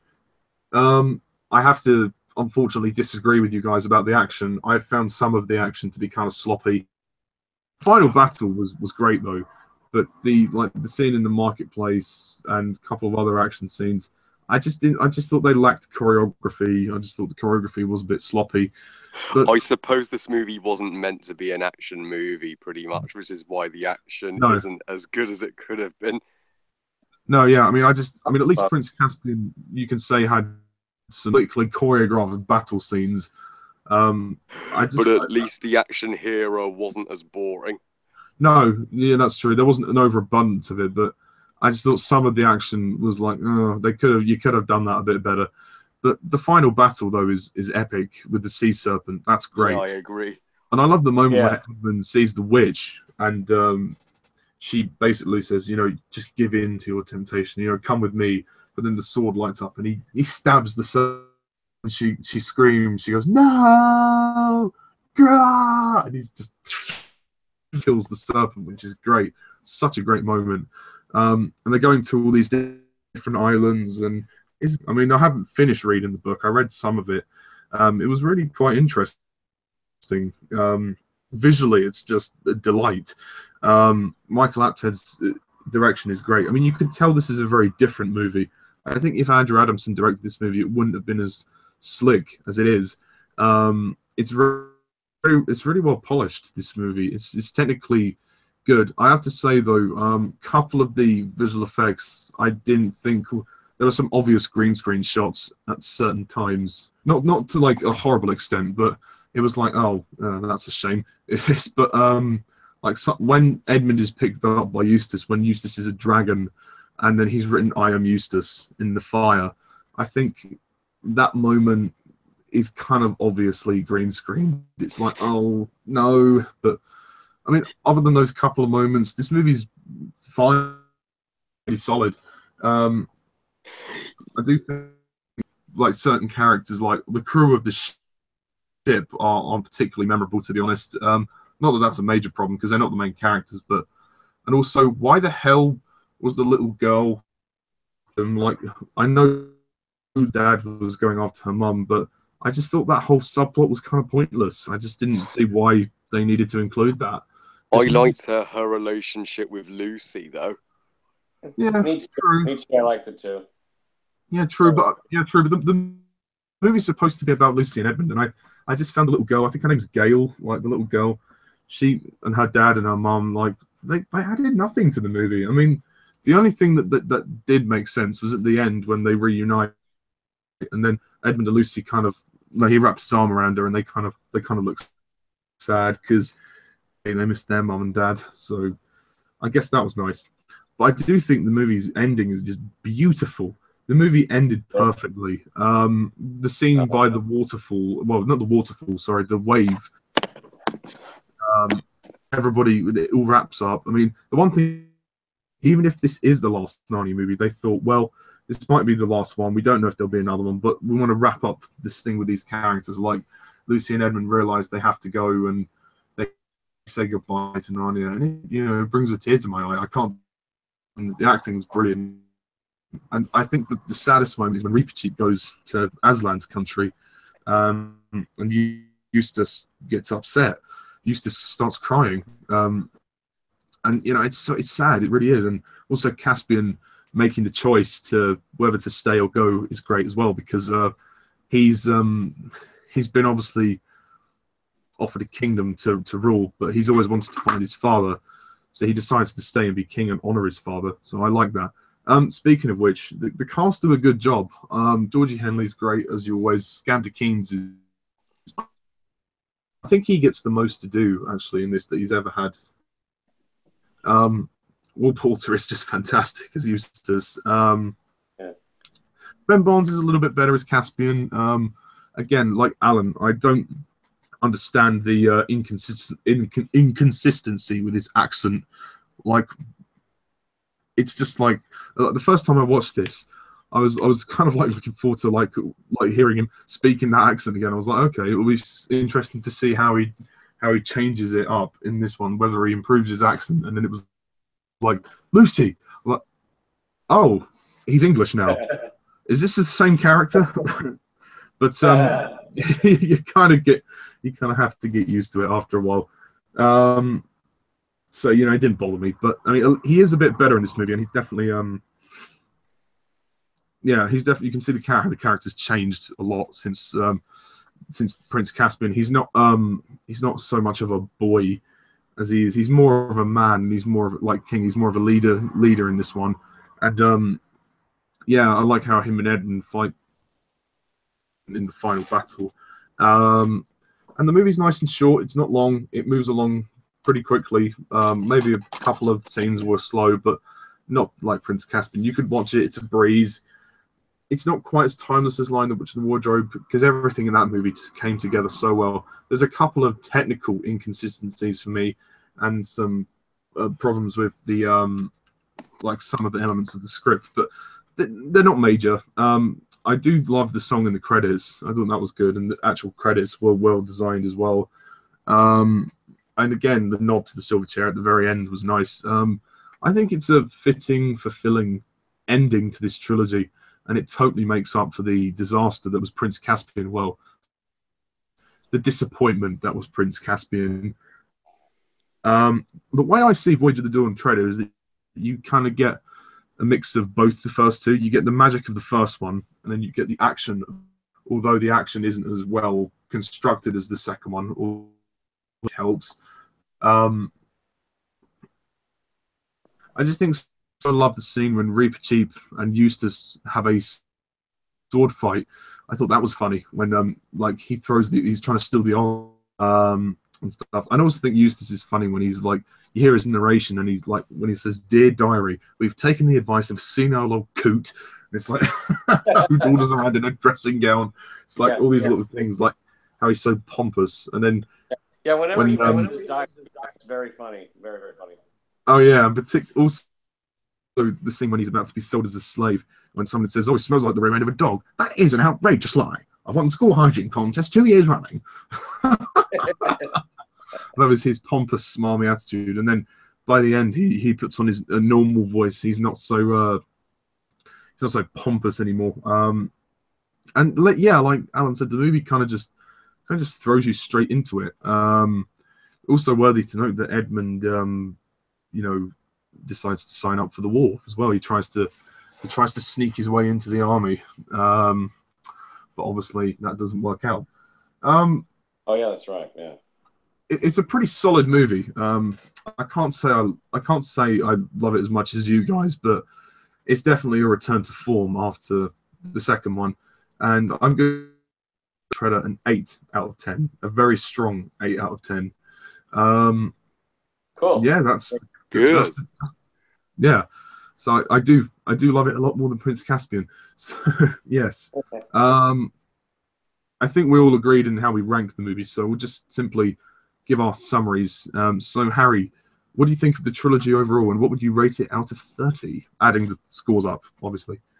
I'm really fond of the Narnia trilogy. I think it's really sad that they've stopped making these movies ever since Dawn Treader. We've been waiting for 7 years now, and we still haven't returned to the world of Narnia. But fingers crossed. And obviously, I love Lion, the Witch, and the Wardrobe. That's my favorite of the trilogy by far. It's just a perfect family movie. It hit all the right notes, and wonderful classic. And Prince Caspian is unsurprisingly the worst. That's the only one of the two I don't own on DVD. Linguini would have made Prince Caspian a lot better. Oh yeah, he would at least would have. Oh, submarines! Oh, attack me! Oh, fear me! Oh. Yeah. Yeah, he actually would have won them the battle with the Telmarines in a matter of seconds. Yeah. Get the anchovy licorice. Exactly, and Prince Caspian's the only one I don't own on DVD. I just rarely watch it on TV whenever I need help getting to sleep because they it's usually that play boring. at Christmas. Yeah, and Voyage of the Dawn Treader is a really good second best of the trilogy, and near perfect closure to it. So it's one of the most underrated fantasy movies of the decade, in my opinion. The whole Narnia franchise is underrated. It's a shame nobody talks about this franchise anymore. So out of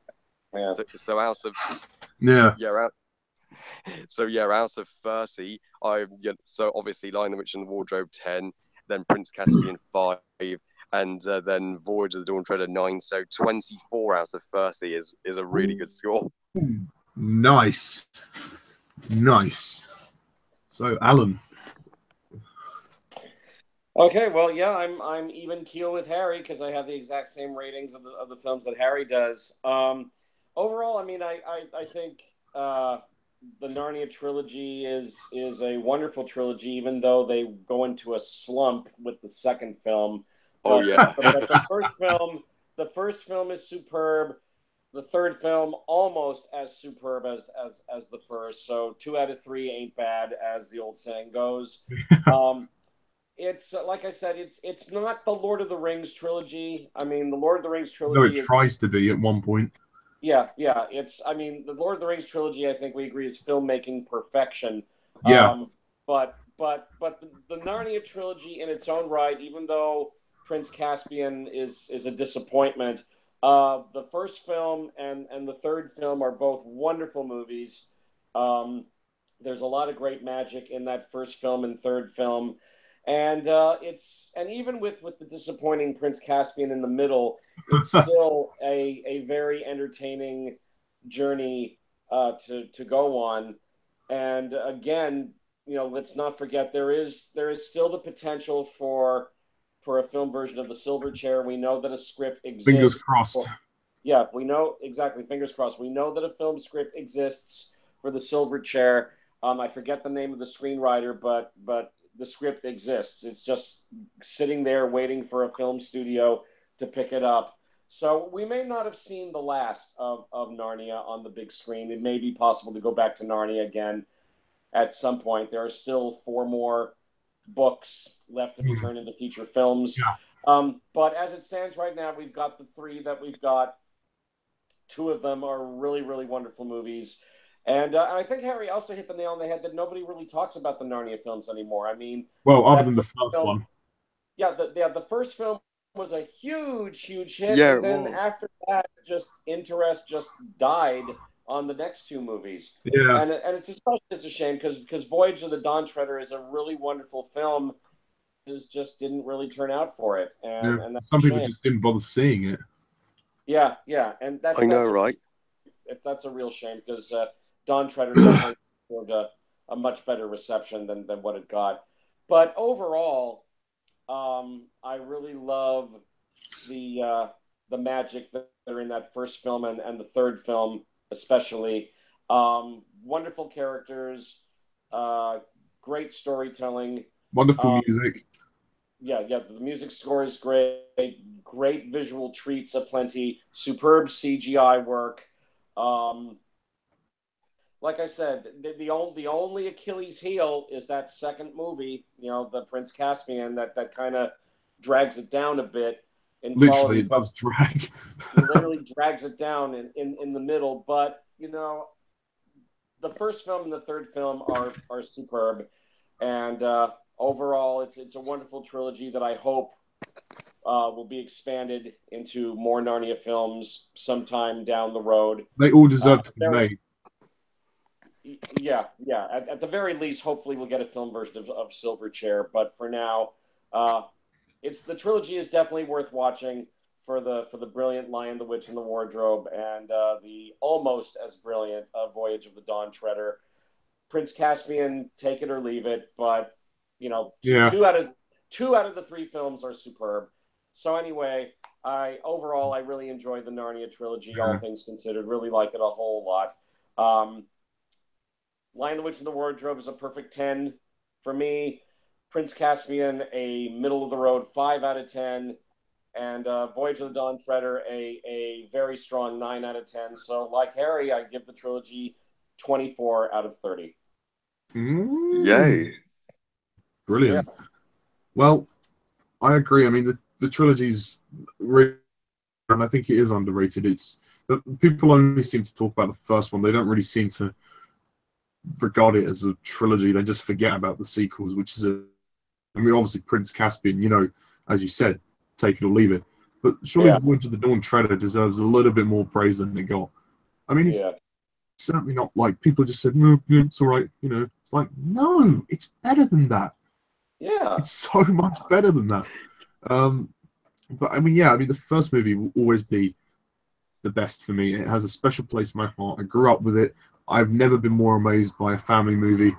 It's an easy 10 out of 10. And the second one, again, it's the disappointment. It's just battles talking for 2.5 hours, and it suffers because of that. And I don't hate it. I gave it a pass. I think there's enjoyable elements in there, but it's the one I don't really want to go back to. And then the third one, Voyage of the Dawn Treader, is great. It's pretty solid. It's got some lovely magical moments in there.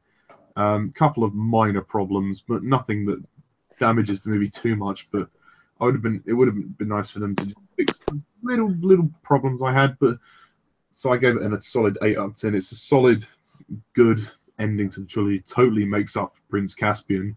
So going by my ratings, I gave 10, 6, and then 8. So that's 16. Say I give my score is 23, I believe. Yeah. No, I think 24. It's 24. That's close. Oh, yeah. Oh yeah, sorry, 24 out of 30. So we have all got the same rating. How about that? Hey. Oh, I know why. Wow. It's because I gave Prince Caspian a 6, and I gave Dawn Treader an 8. So it actually levels it out. That's right. And you still come up with 24. Yeah, we're pretty much level. So yeah, that's it, guys. We're all finished with the Narnia trilogy reflection. Please make this a chair, please. Please. I want silver chair. I want silver chair now. Yeah, we want them all. Yes. Oh, I mean,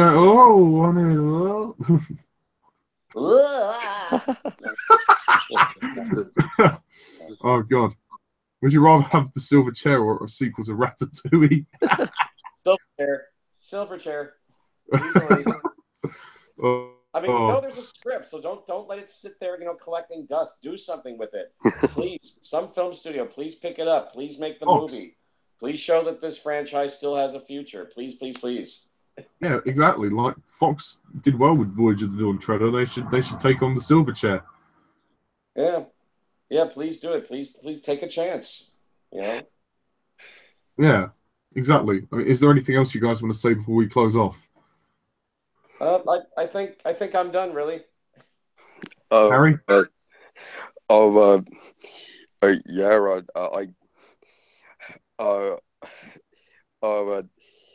Spoiler alert: the last battle has a really brutal and sad ending. So I've heard. I've read some of it. I know that a lot of it's all the characters sad, reappear. but it's sad, but it's happy at the same time. As long as it's not a bullshit happy ending, then that's fine. Yeah. So if there's a movie adaptation of Last Battle, be prepared to bring your tissues. Yeah, but like I said, it's sad and it's happy at the same time. So as long as they handle it the right way, I think it can be done well. Oh yeah. Let's hope it's not given the Cars 3 treatment. Fucking bullshit plot twists. Fucking bullshit. I hope not. I hope not. Oh. You should have let Lightning McQueen finish the fucking race himself. It's stupid. Yeah. I mean, the amount of times I've rewatched our reflection, and I still agree with you, Alan. Yeah, it's just like, what? Like, yeah. Why did they do that? It's like it goes against everything that the movie was heading up towards. I mean, I can't imagine when you watched it in the theater, like seeing it on screen. You must have literally just like jaw dropped, like, what? Yeah, jaw dropped, and I thought, no, this is wrong. This is so wrong what they're doing. I mean, come on, I can't believe this. But oh well. Yeah, Pixar, you fucked the pooch on this one. Yeah, can't do nothing about it. Yeah. Oh well. Oh well. At least the third Narnia movie, they got it right. All things considered. Yeah. The ending of Narnia 3 on Treader was perfect. The ending really was perfect. Yeah. You couldn't have asked for a better ending. Yeah, it was beautifully done. Anyway, that's pretty much it. Thank you for watching and listening. I'm Mr. Thomas 11. This is Alan and Harry. See ya.